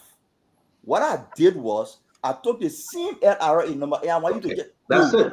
So I took the same LRA number, put it in Excel, and just created a line graph to show the increment. I understand. I understand. The same number in the LRA is the same number on the chart. The only difference is I added the line graph to show the increment that has gone to 95%. Thank you. If you, Uncle Sam, say, we all agree, today is the 27th, even on the LRA document, they say as at December 27, this is the number. That is why written on the LRA document, as at December 27. So it is expected that so Mama, go bring the end of the year on so we can know what was the actual end of the year, do the comparison. Leo with December 27. So you now wait for end of the year. Increase, come on there. You coming from listening to your people giving you questions to ask Mama. When it comes to the 5% that we did not correct. Nobody gave me a question. I'm trying to eat food at the same time. Yeah, but don't when it comes to the 5%, you not collect 5%. MPA not collect this. LPRC not collect this. When we show the progression 95, then you say let's wait for the year to end. You can't be disingenuous. If you agree with LRA on the other side, agree with them on the other side. If you want to wait for January, let's wait for January. Mama, I think I understood where you got the document from. I was just confused, but now you explained it. We'll move and we'll discuss this further into the new year. Again, I want to say thanks to everybody. Now, we ran with the story concerning Bill Jones and Paul Lamine. A lot of development since we brought Bill Jones on the show. As you can see, the Lane Group of Company, and said that they're going to file grievances against the contract that was awarded to Bill Jones' brother company. All right, they did this morning. 2 or so days ago or whatsoever. They complain, and again, other companies are going to complain, Governor Clinton, and say he illegally awarded the contract to his brothers. And again, it's a problem, it's embarrassment. Now, as part of the assessment, the last time assessment was done on that building, Uncle Sam, Public Work did the assessment. Why today they awarding contract for $78,000 for the assessment? We got so many different documents that came up and new information that tying people at the ministry together that they were in the know. Because it's 12:04 a.m. in Liberia, we were actually that after the new year, we have to really discuss this. And again, I'm trying my best to get Augustine Kwega informed on this because it's a trouble at his ministry. For me, you know that you come, you're my friend, you go, we got to talk when it comes to Liberia, right? Because only Liberia we have. I love the guys there. I don't hate anybody, but it's trouble at the finance ministry right now. Trouble on the rest that was bought. Trouble on the Palm Bay oil that they distributed. Trouble on the $5 million to renovate the Centennial Pavilion or something of that kind. We get all these different documents. Trouble on the $244,000 contract that was awarded to another group of company, the $78,000. Their affiliation and association and connection with that company, we actually will not let this story go, but we get a lot of other development coming up on the story. I want to say, Mo Ali, as always, it's good that you made up your mind. Whenever you can, please try to join us again, that we can have a beautiful show. So to wrap this thing up, whatever on your mind, I wanted to play this video. I hope I have it. This hurt me today, Mo Ali, and I hope sincerely I want to hear from you while we do the closing. What kind of video is that? Let me play this video, Mo. I hope it's not that video about the. Doorway, the door open, no nothing here. At least when we come and I will so all now the label who have so be packing here, but no way. They say see the play, all the play open. One for somewhere to help us, but we are not seeing nobody to come our rescues. So when you are seeing the play open again. So you are saying this is the office? This is the office. Okay. So they say seeing the play open. And the way and the way looking, we can't get nothing here. We got to play open. Okay. We can't get nothing here. So which? Fourth grade class here. We got the school, they start fourth grade. Okay. Yeah, fourth grade class, fourth class here. This is a fourth grade class. Yeah. And we have a lot of work on the school. Elementary school. There's no window. Yeah. And there's no chair. I think this is. So what the students normally sit on? On the ground. They sit on the ground. I see the way they play open, I like it. When they come, they sit down on the ground. Okay. I sit on the ground. Yo, normally sit down on the ground. So now say the white when they clothes they can get, you can be there because all the time when they come they sit down on the ground. When they come they sit down on the ground. And you say this is terrible. Yeah, terrible. Yeah. Okay. So nothing else I can tell the thing. You see the box, the box was eating it up. Okay. So nothing here, no chair. In all the school, in all the classes, nothing there. Okay. I want us to close on this more, and this is touching. The gentleman reached out to me. It was done today. It's in Bon County. I'm trying to find the district. I think district number 3. It's in Prince Moyi County. It's in Johnny Bay County. And let's find the district to know who the district representative is. But this is across Liberia. I really want us to, if you want to just close on this while we do our closing, this is troubling. The children are sitting on the floor. I have the other video. You can see 5th grader, 3rd grader, 4th grader. Babies are sitting on the floor with a broken blackboard. How can you learn in that environment? I hope we are taking this seriously, folks. It's going to make you to cry. And let me hear you guys. Let's just do our closing. It's just a wow. This is not about unity party government. This is not about CDC. This is just a country problem. And I hope that somebody, Melvin Code, district number 3, you're right. Thank you very much. That's district number 3. So, Sister Dr. Richardson, let's do our closing. That video, I had to play that video, and we'll play the rest of it after the holiday. Sure. So let me start with the video. One of our leaders said that education is a mess in the country, and that's what that video is, portraying to us. That we have a school where, there's those seats for our children to sit on, but yet and still, we can have a fire at the Capitol, and someone in 2 or 3 days would decide that it will cost $1.8 million to fix the Capitol. If we can do that, if we can make those kind of decisions in lightning speed, why are we not concerned about the education of the future generation? Stanton, this is not our first time talking about the conditions of how children learn in our country or how adults learn in our country. We were just talking about LU a couple of days ago. I keep on asking, why don't we have a national agenda on education or everything else that is so crucial in our country for that matter? I remember, and Dwali, you probably can attest to that, I would like to see a big diagram in the president's office and also in the Minister of Education office that has every single school on it, the condition of every school on it, and give me a 2 to 3 years projection as to how you're going to improve that school. Nobody's talking about it. So it saddens me to see such a video. And for the rest of the show, I just want to thank the viewers for coming. I also want to thank you, panelists, for also sharing your views. One of the best things about Spoon, we can offer diverse opinions here, and you can go away and make your own decisions about the future of our country. I believe it was a great show. Speaking about the budget, yes, I want to congratulate our government, but I also want to be very cautious about what they're telling us. I don't believe in anybody being the judge and the jury for anything that they do. Even myself, I independently have people check and balancing my grading, my educating students in class, and even in my home.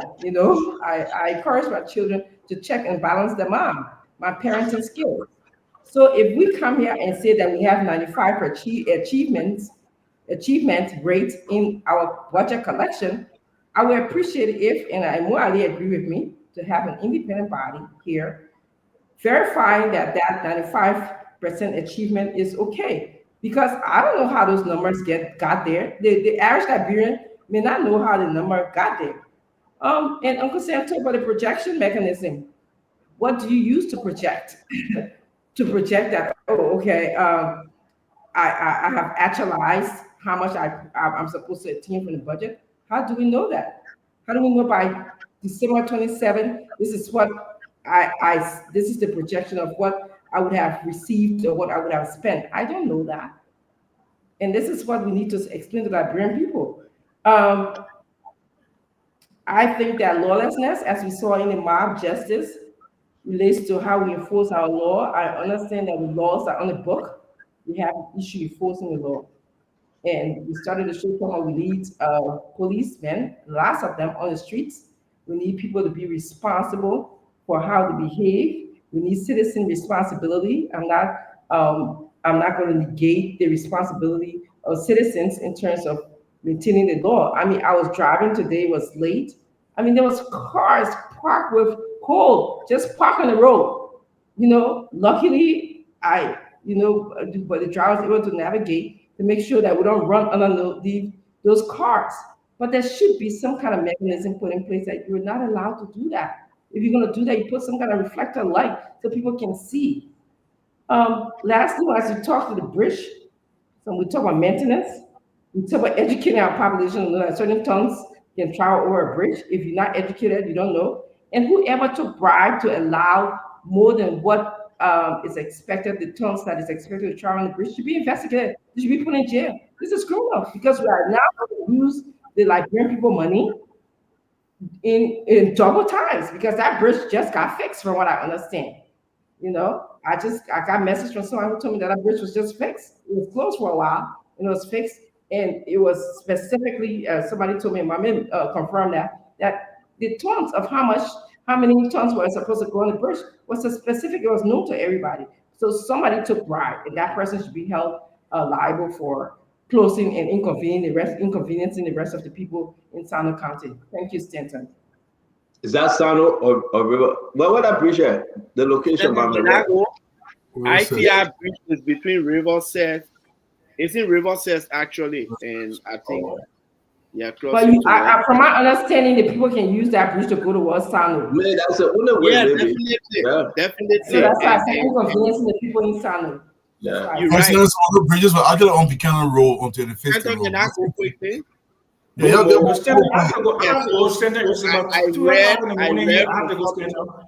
I read from Public Works that the bridge was rehabilitated by the AFL, and like Dr. Richardson said, it was for a particular tonnage. But then somebody, excavator on a low bed, far exceeding the ton the bridge is supposed to accommodate, and they allow it to cross it on the bridge. That's why the bridge collapsed. Stanton, relating to the video is heartbreaking, and I hope that as a government we can do better to improve the educational system, to pay attention to some of these schools that are in the towns and the villages. Again, we'll repeat here that we perform as per the indicators shown by the LRA. In fact, Uncle Sam Jackson has further helped us to say, in fact, the books are not closed yet. He has indicated and told the Liberian people that it's even possible that we'll go beyond what we've done already. And Uncle Sam Jassy, I want to say thank you for that. You know, in accounting, I didn't know you were an accountant also. The books are not closed. We still got 2 more days. And those 2 days, revenues will be collected, and it will increase our performance from 95 to maybe 97%. And when I say Uncle Sam Jackson did city planning, it's in no way to denigrate his education. But sometimes when we come to the discussion, it's good that we come there with probity. I, for example, did my master's in water sanitation and health engineering. There are some other things that we did there, but I cannot come and say because we did a little bit of you know, something that has to do with mental in what we were doing at Leeds University. Therefore, I'm a mental health professional. I'll be insulting the profession of Dr. Richardson, for example. I cannot say that when you do these courses, there are 1 or 2 times you do, you know, as elective, like we call it, in some of the things. It doesn't make you an economy. It doesn't mean that you did economics at LSE, Uncle Sam. When you did, you should be proud of it and tell the Liberian people, this is what I did. You know, at your age, respect that. It wasn't a very rigorous program that you do for young people. We accept that and we appreciate for that your zest to still learn. But don't tell the Liberian people you did economics at LSE when you didn't do it. That's why I have problems. Mommy, when you finish speaking, don't you leave though. Don't leave. When you I'm not going. I don't do that. I don't leave. Because don't do this and be a coward and you run away when. No, I don't ever leave. I don't ever leave. Again, it was a good Stanton just want to put fire on our E. Uncle Sam, Uncle Sam talk. Okay, so look, Moali, when I graduated from the London School of Economics in July of 2022, I put my degree of Master of Science in Cities from the Public Affairs Department of the London School of Economics. The course curriculum and syllabus. Let me finish, Moali. Let me finish, Moali. But your way now, that's right. But you call the school Nina. The school Nina is London School of Economics. Listen, me now. The London School of Economics has urban and regional planning degrees. They have urban and regional planning degrees, and I put that in the chat room. Master of Science in City is from the urban agenda. Is public policy for sustainable cities and communities. 2/3 of the courses there are economics and sustainable development. I never said in my life I have a degree in economics from LSE. I, however, do have an undergraduate degree in economics and banking, and an MBA, and a diploma in international economics. And I was on a team, the global team, that created the Sustainable Development Goals. So for more Ali to come, LSE got set to play the program. It's there, and I put the chat room, regional planning and urban studies. For your undergraduate, you did your study in economics, right? Of course I did. Well, sometimes this degree talk about cities.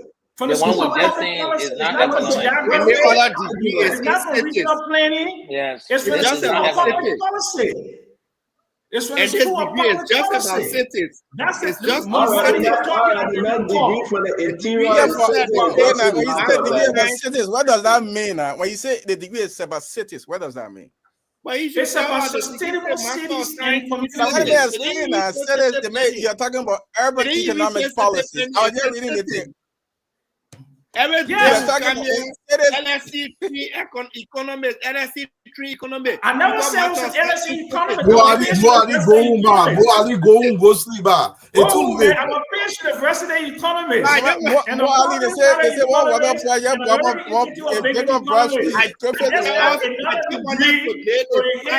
my knowledge of sustainable development.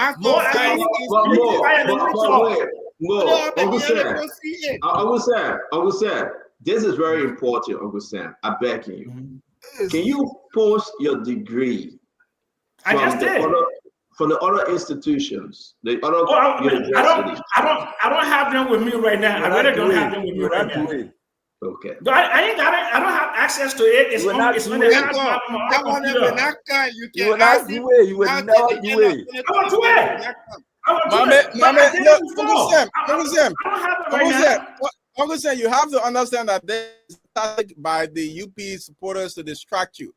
Look, it's a distraction tactic, and you have to understand that.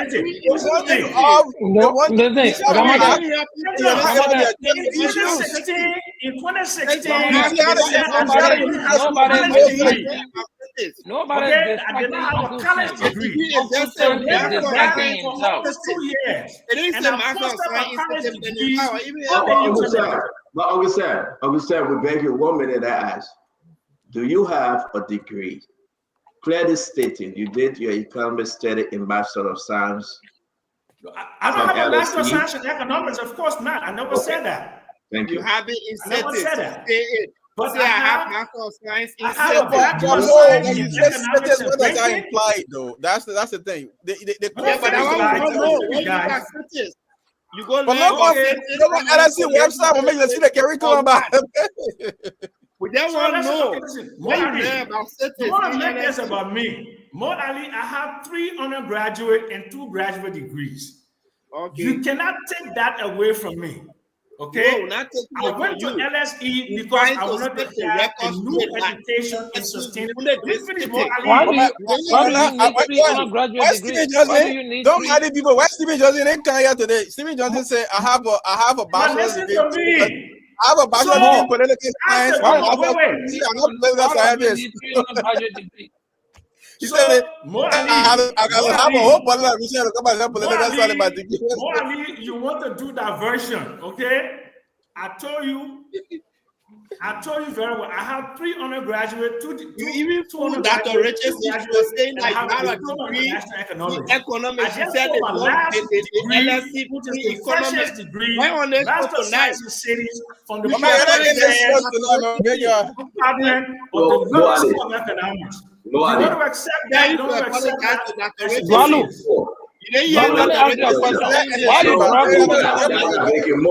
More.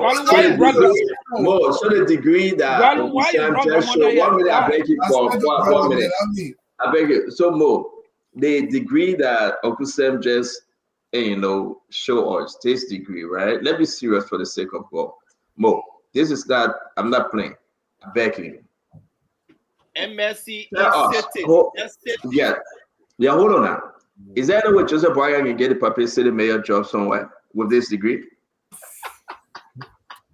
You can make a advisor. You can make an advisor to the city. Restructure the city. So a master of science in cities is much more than to be a city mayor. It's about sustainable cities and communities. That's what it's all about. And 2/3 of the courses in that syllabus is urban economics. It's not urban planning, it's not geography. But I have a master of science from LSE. Accept it and let's move ahead. You be putting a puppet under the I never said to I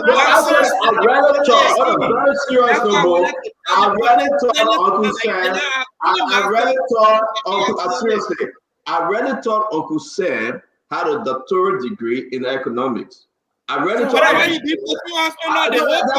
taught Uncle Sam. I really believe you that you had a double master, triple master, doctorate degree in economics, and at least I really believe so. You can believe whatever you want to believe. Uncle Sam's depth of knowledge of economic issues is more than a PhD. But I have an undergraduate in economics and I have a master's in international business, and I have a diploma in international economics and banking.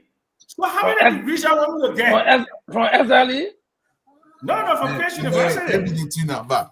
So let's do our closing. We out of our time. Stand on. Go ahead, brother. So I didn't finish my closing. Uncle Sam finished. Uncle Sam on the floor. I finished, Uncle Sam. You will accept my master of science in cities from LSE. Correct. For an old man as from a credible institution. Okay. And Mo Ali, thank you very much for bringing it up because I've never said I have an MSc in economics from LSE. Now that we've laid that matter to rest, let's come on the issue. The graph that Mami put up is very clear that it says the projection for 2024. The projection for 2024 cannot be, the actual can never be determined until the books are closed as of December 31st, 2024.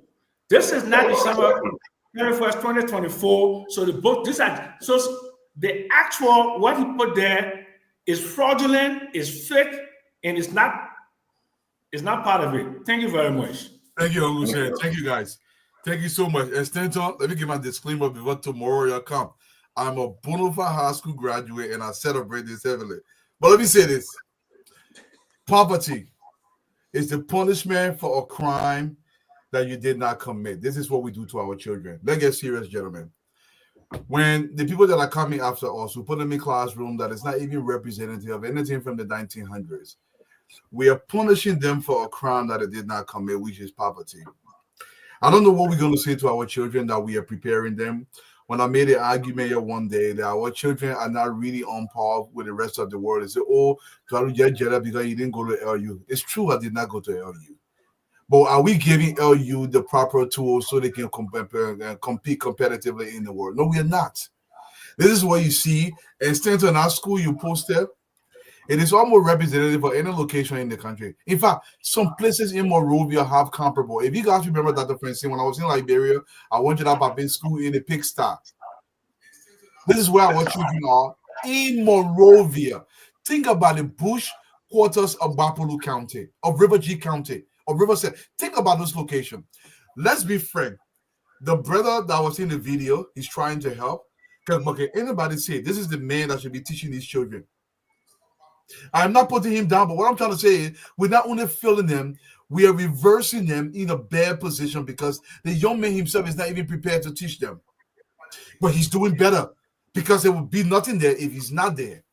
But this is how it's supposed to be, Stanton. In 2024, our children, every single one of us here, and I'm not saying it to be boastful, but I'll say this. I did not even trust the public school system here in America to send my children. Imagine all the way out there. How do we continue to accept this? This is a punishment for a crime that these babies did not commit. For those of the kids that went to schools in the interior, there are exceptions to this rule. But the reason why most of the children fall to the wayside is because, remember now, if you grew up in the interior, you're not going to school till 12 or not 15 years old before you start school. So if you're in an environment that is not representative of a school, the probability that you're going to drop out is very high because you see no reason to be there. The Education Ministry, Honorable Boakai, the arrest agenda, agriculture, roads. What's the other one? Reconciliation, education, sanitation, and tourism. What are we doing about the education? This is our classroom. This is what the world sees. Kennedy was in the classroom in Bapuru County. It made me want to cry. This is where our babies are. I want us to think about this, gentlemen. It was a pleasure as always. Thank you. Yeah, so Dr. Richardson, you close, right? More Adi close, Mr. Eduardo, Sam, Uncle Sam close. Paul Kennedy, can you do your closing? Yeah, it was a good show. As always, we come to all brainstorm on how to move our country forward. We all know the problems with Liberia, and the educational facilities are one of them. What we are not talking about often is what can we do to solve the problems we have. One of the problems I've seen from my years of living and working in Liberia, Stanton, is everybody who wants to run for a political position just jump out and go and build some kind of school. So you got all these proliferated schools, people building them without any planning. You just can't build a school and a clinic. To build a school or a clinic, you need to actually do an assessment of the population density to see whether the school is even accessible, how many persons there to be able to go to that particular school before you build it. But there are people in Liberia, knowing the current constraint of the Ministry of Education, they are passing around and building schools that they as people will not be able to sustain. So those schools become liability on the country. Why I am a proponent of having school in every town, every village, every street. It is not possible even here in the United States with all the resources. You don't have school. In fact, in each district, they got only one elementary school, one public school, junior high school, and one public senior high school.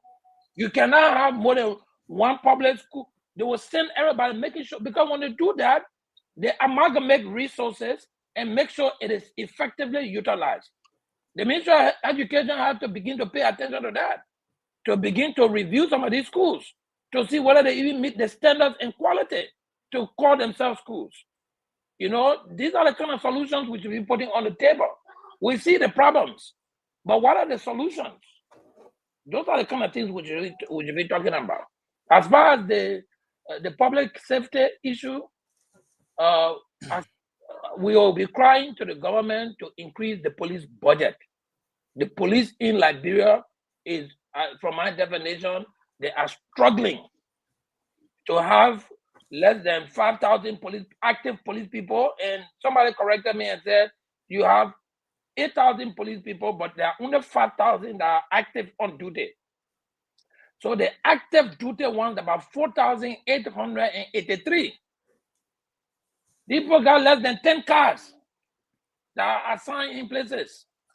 But then we expect them to be all over the country to fight crime, operating on a $5 million budget. That's a total joke. So government has to come back to sit down and say, listen, do we really want these police people to work and be efficient, and effective to certain extent? If the answer to that question is yes, then they got to begin now to think about reallocating and increasing police budget and taking some of the money from people who get in scratch card to get $3,000 in generator, to get $2,500 in scratch card, to get $17,000 a month. They need to move some of that money to police so that the police can serve the greater good. If they don't do that, there will be a very limited number of people who will be wanting to go to. I don't want to go to the police and get paid $200. Why you want to go to the police and get paid $200 when somebody say now in Capitol Building making $15,000 a month? It does not make sense. So we need to come back and readjust. We need a reform as far as human resource and salary is concerned in Liberia. There are key positions in Liberia that have to get increase in pay. And more is saying, I agree, and I want to thank your government for even thinking about creating increment in the salary of some of the police officers, but that increment cannot only be $50. You need to make sure you start paying police people at least $1,000 a month. However way you're going to find the money, you want to try to do that. But that should also come with training. You need to build the police. Police people were killing each other for chicken wing. They were fighting and killing each other for chicken wing. It is really necessary that we pay attention to these people, give them new uniform to boost their morale. The people are demotivated. And as a result, we have crime all over the place. So there are several things that we have to be looking at in this new year 2025, making sure that we are expanding decentralizing our government to create employment in the county level. You have service centers there already. Let's start making sure that these people are also getting jobs at the county level, and you are looking now into empowering the private sector so that some of the burdens of employment can be relieved from the heads of government into the private sector. There are more we can talk about, but for now, I'm just going to go eat my tobagir rice and and say, you know what? Happy New Year to all of you. Do I have some? Thank you, Paul. You eat like bro, you're baking to my ham. I'm not going to tobagir rice. What's wrong with you? Clinton. Look, great show as always. This is what says though. That was the show. I ain't joking, my brother. Go ahead. Well, yeah, testing on the week we lead the show. Yeah, you people now. Yeah, tell show now. What about that? But man, look. It's been a great show as always. Obviously the issue of respect for the rule of law, it has to start from the top. I'm going to concede that historically this is a problem. It's been a problem, but also we have a government in power. I can't. Forgive me. I can't get past it. We have a government in power since coming to power. Have pretty much disregarded all the laws in our country. They refuse to accept a Supreme Court ruling. They are, tearing apart the national legislature, causing the constitutional crisis. This government has rewarded people who have been documented for violence, and I'm tempted to see a murder. This government is, supporting officials at high level who have accusations of rape. So again, it has to be a leadership thing. I understand people have to conform historically. We have to have respect for it. But I mean, today is the government, and they have a responsibility to the Liberian people to ensure that they are following the laws. On the other issues, though, obviously, there has been a lot of challenges, but I can say here for a fact that until the elections yet, the CDC government did so much work with the budget. We did not have an issue of budget shortfall. This is a UP thing. Again, it's becoming a UP thing, a continuation of this. They've inflicted this budget. Their projection is way over the top. 600. You know, we. What do you think Double Jala did that though? I know we're close. So why do you think Double Jala came up boldly and said we go to It's 1 a political hop. I said it. That's the term. It's a political hop. It is a political hop. It's meant to. It's meant to. Then you listening to It is meant to arise the public sentiment to say this government is going to do so much more, when in fact they are going to come back to you in a few months and say we did not reach our target. And then with everything else, like my friend Isaac can say, the government is good at saying that we listen. Now they're saying we, you know, more say, you know, we reach our target. You know, we are on this. So I think that's another justification from saying that the government can listen. So they pursue a wrong policy, and when they have public bylaws, they reverse course, and then they say the government can listen. Now is at least we are honest. So we'll project whenever we're wrong, we come back to the librarian, we see we're wrong. So yeah, that's so. No, I don't know what you call draft. I think Clinton is making some unique point here, though. I know my way is about to close because the issue is that Double Jala said we're going to be here. A points are really unique because Pune can be kind of point. More, I beg you, man. Look, but looking forward to tomorrow. You know, something about Mo. I think Mo come on the show to just weaken some of us spirit.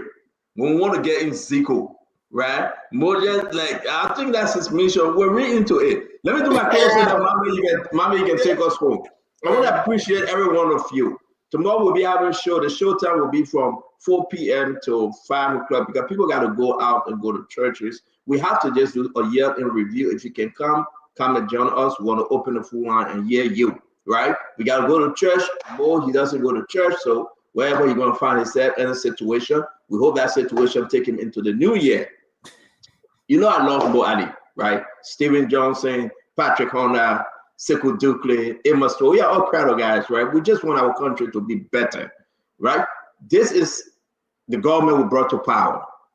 We bear full responsibility to make sure that this government serves the Liberian people well. Anything short of that, we will create enemies among ourselves because we have to speak truth to power. I appreciate every one of you. I'm very sorry for the school. I'm talking to the gentleman and see how well we can help. And I hope we'll reach out to government officials to see how well they can help.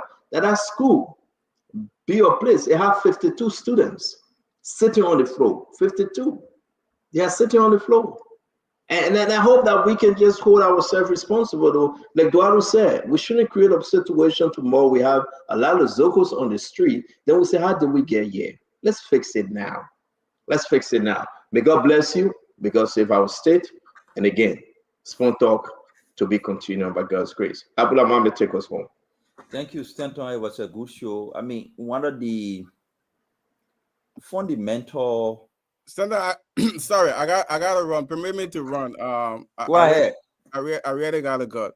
Mama, is that a chat you about to talk about? Okay. Gamande, I don't know why Dwalo brought you here.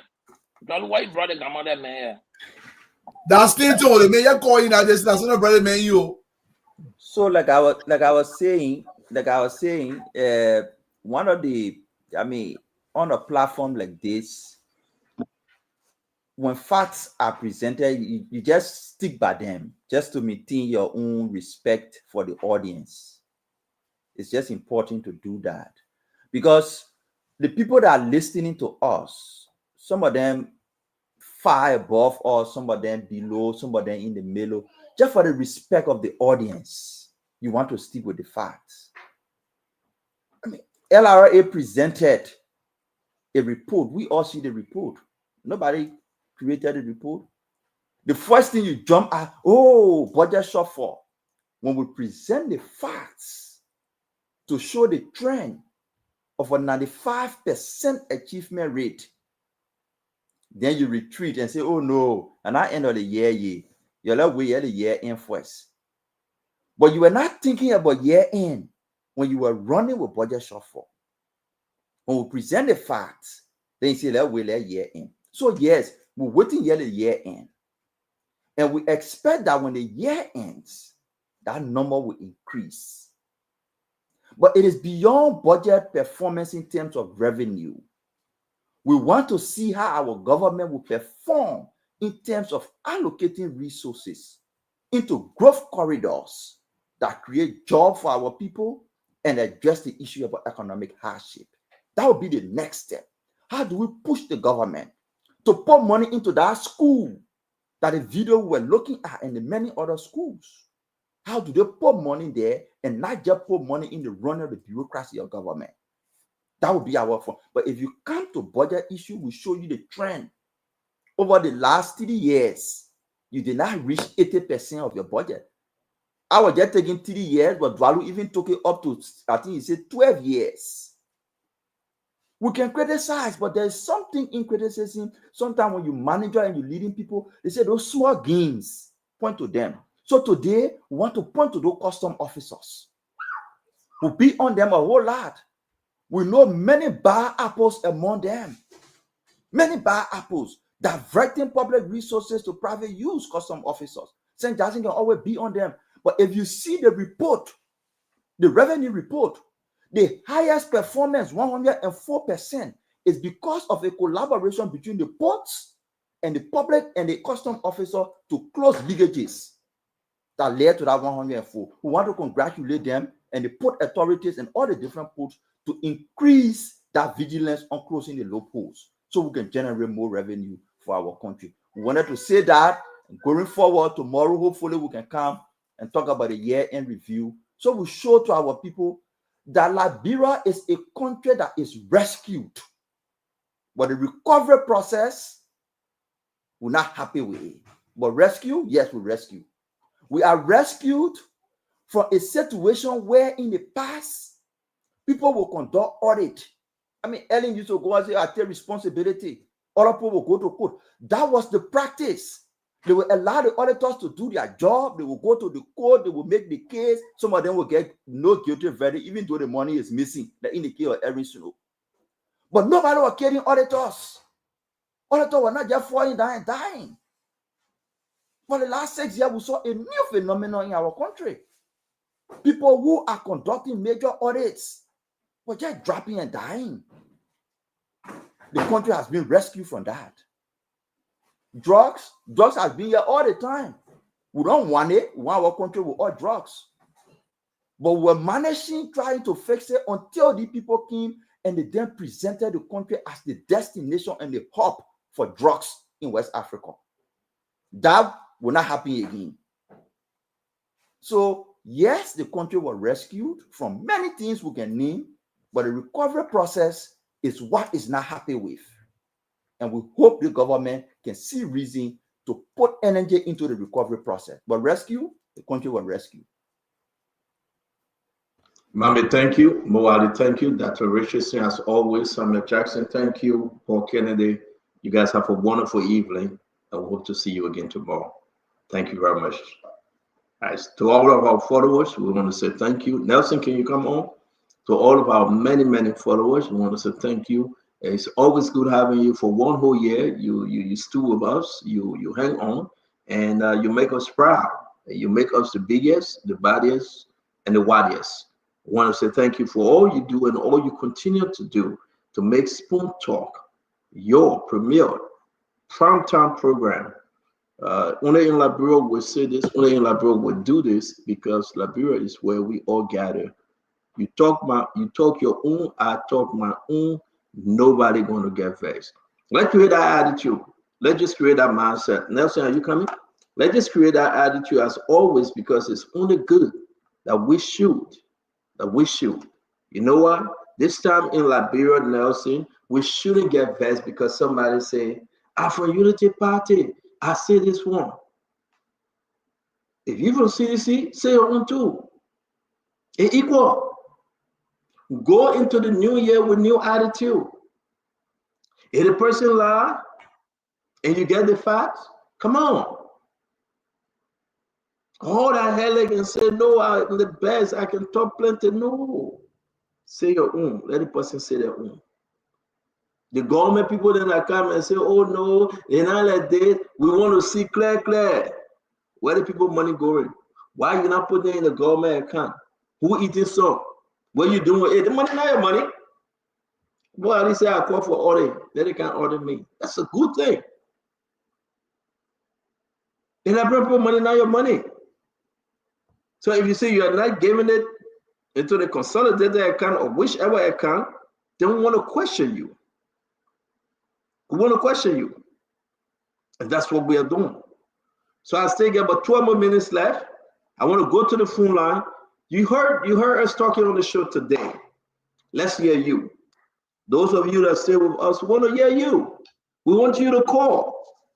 Picking that same I said, I'm in-law there. That's in my wife relative. We are in-law now. I didn't know that all this time.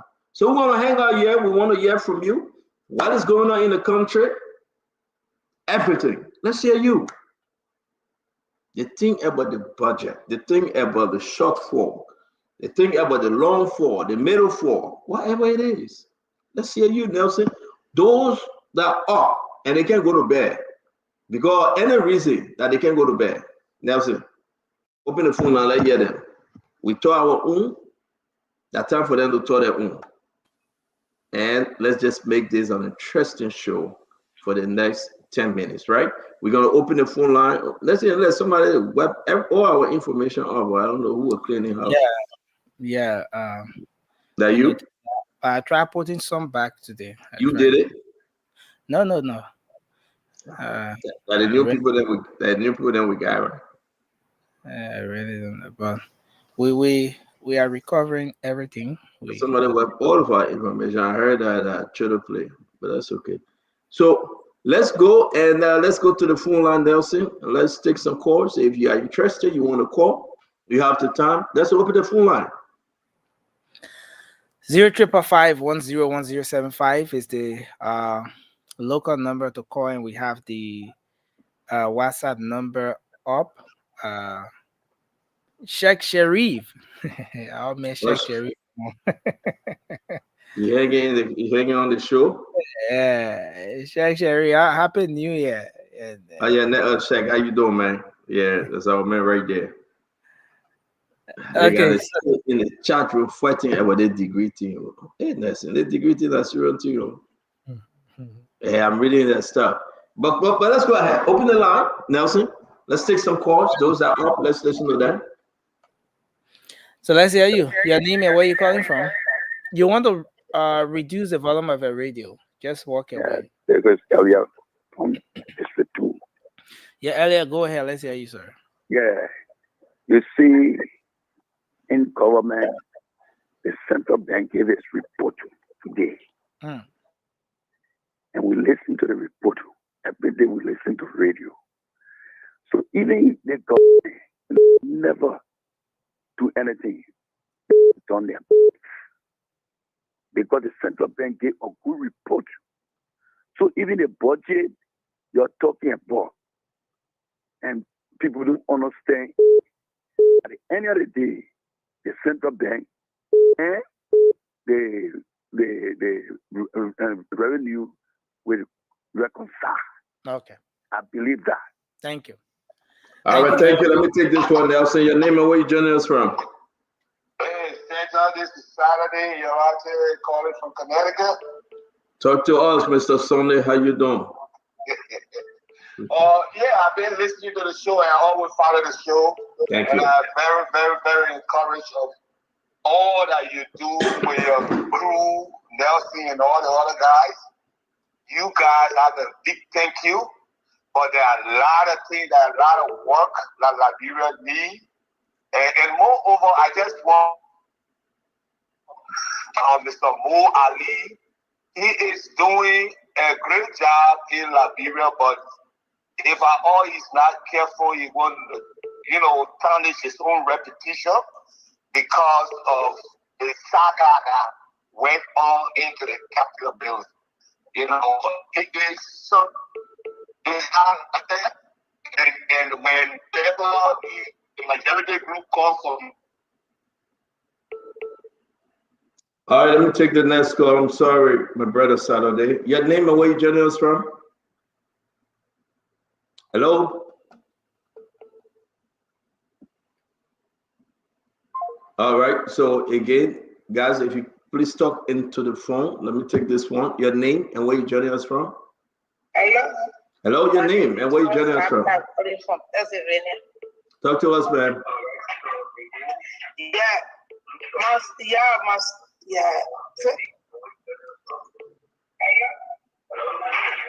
Can you stop listening to your TV and listen to the phone, please?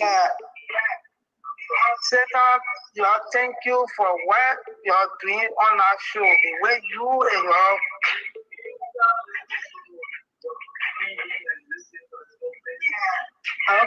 okay.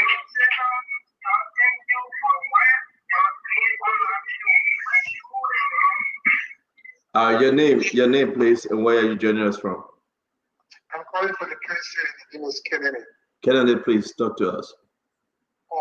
You guys were discussing about what we call a certain time that the police were being private security instead of being there for the public. One thing I think that Gary Coleman should do, like in America, when the airport became a hot zone, they assigned police there. I think Gary Coleman should assign police to the hot zone where they got ghettos at night and trying to cool it down because too many police are in the street and just doing susu card or putting susu in the day and all of that. At 6 o'clock, all of them go to bed. So they should put them in the night, assign most of them on third shift and put them to the hot zone like Gallifrey Junction, like red light, all of that. I expect Gregory Coleman to do that because they bring down the crime rate and thing. But all the police just to dwell out here or there looking for Suzuka money and all of that and thing. I don't think just imagine the whole country like Liberia. Gregory Coleman cannot secure the crime rate in Monrovia. Then what about the whole country? Thank you. We really need somebody else. Thank you. Thank you very much. Thank you. Go ahead, Nelson. Let me get you a chance to take your call.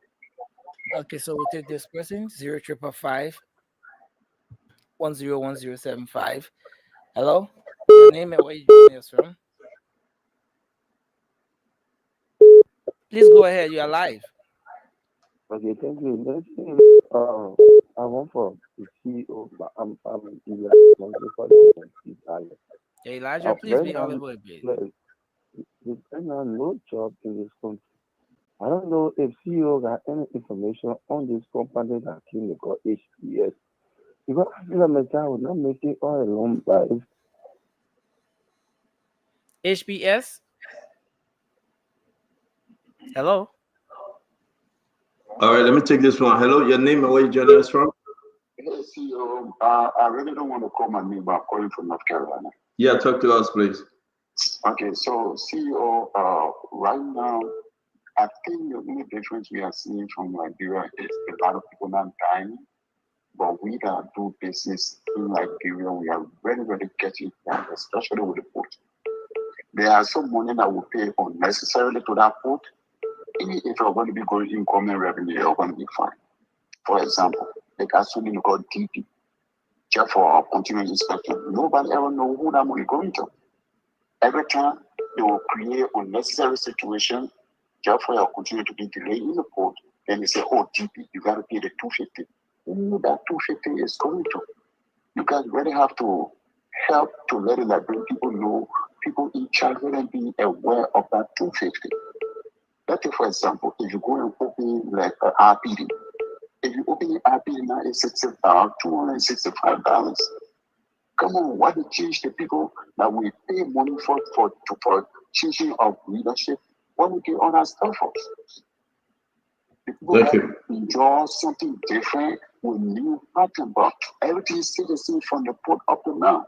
I used to ship up to continue to Liberia, but now it has been reduced because the people here are not paying much money. In Liberia, they overrun everything. I mean, they just change everything for us. So that's just my little contribution for tonight. Thank you very much. Thank you. Thank you. Your name and where you joining us from?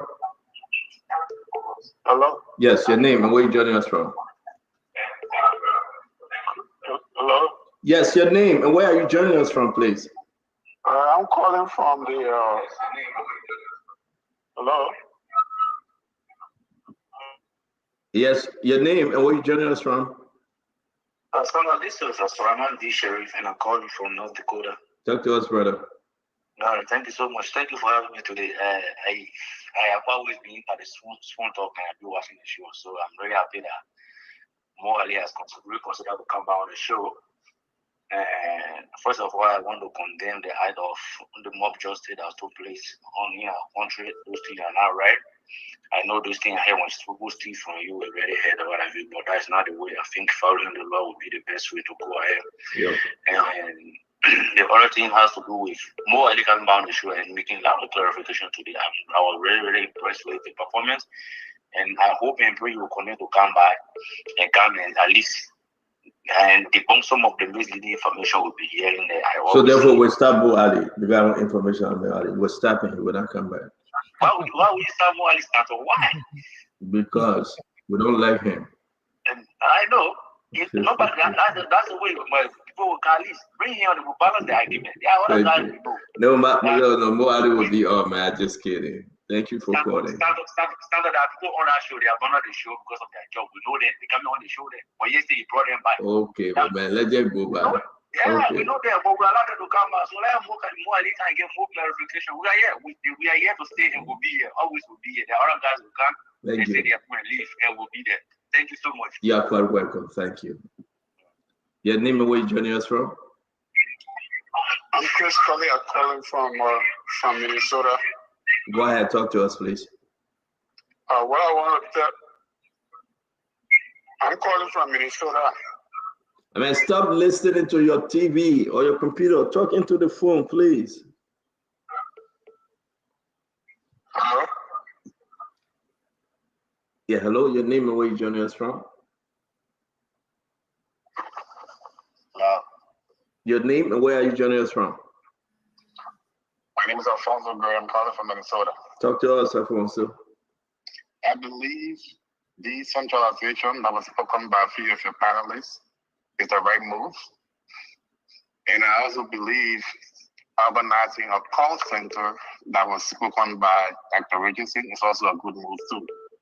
But for the call center, I think there should be more done because someone could be sitting in Bapolo and make a funny call that there's some situation going on in Monrovia and no one would know what's really happening. There could be somebody else sent to Monrovia and it could be a false alarm. So maybe they should look at that also. Thank you.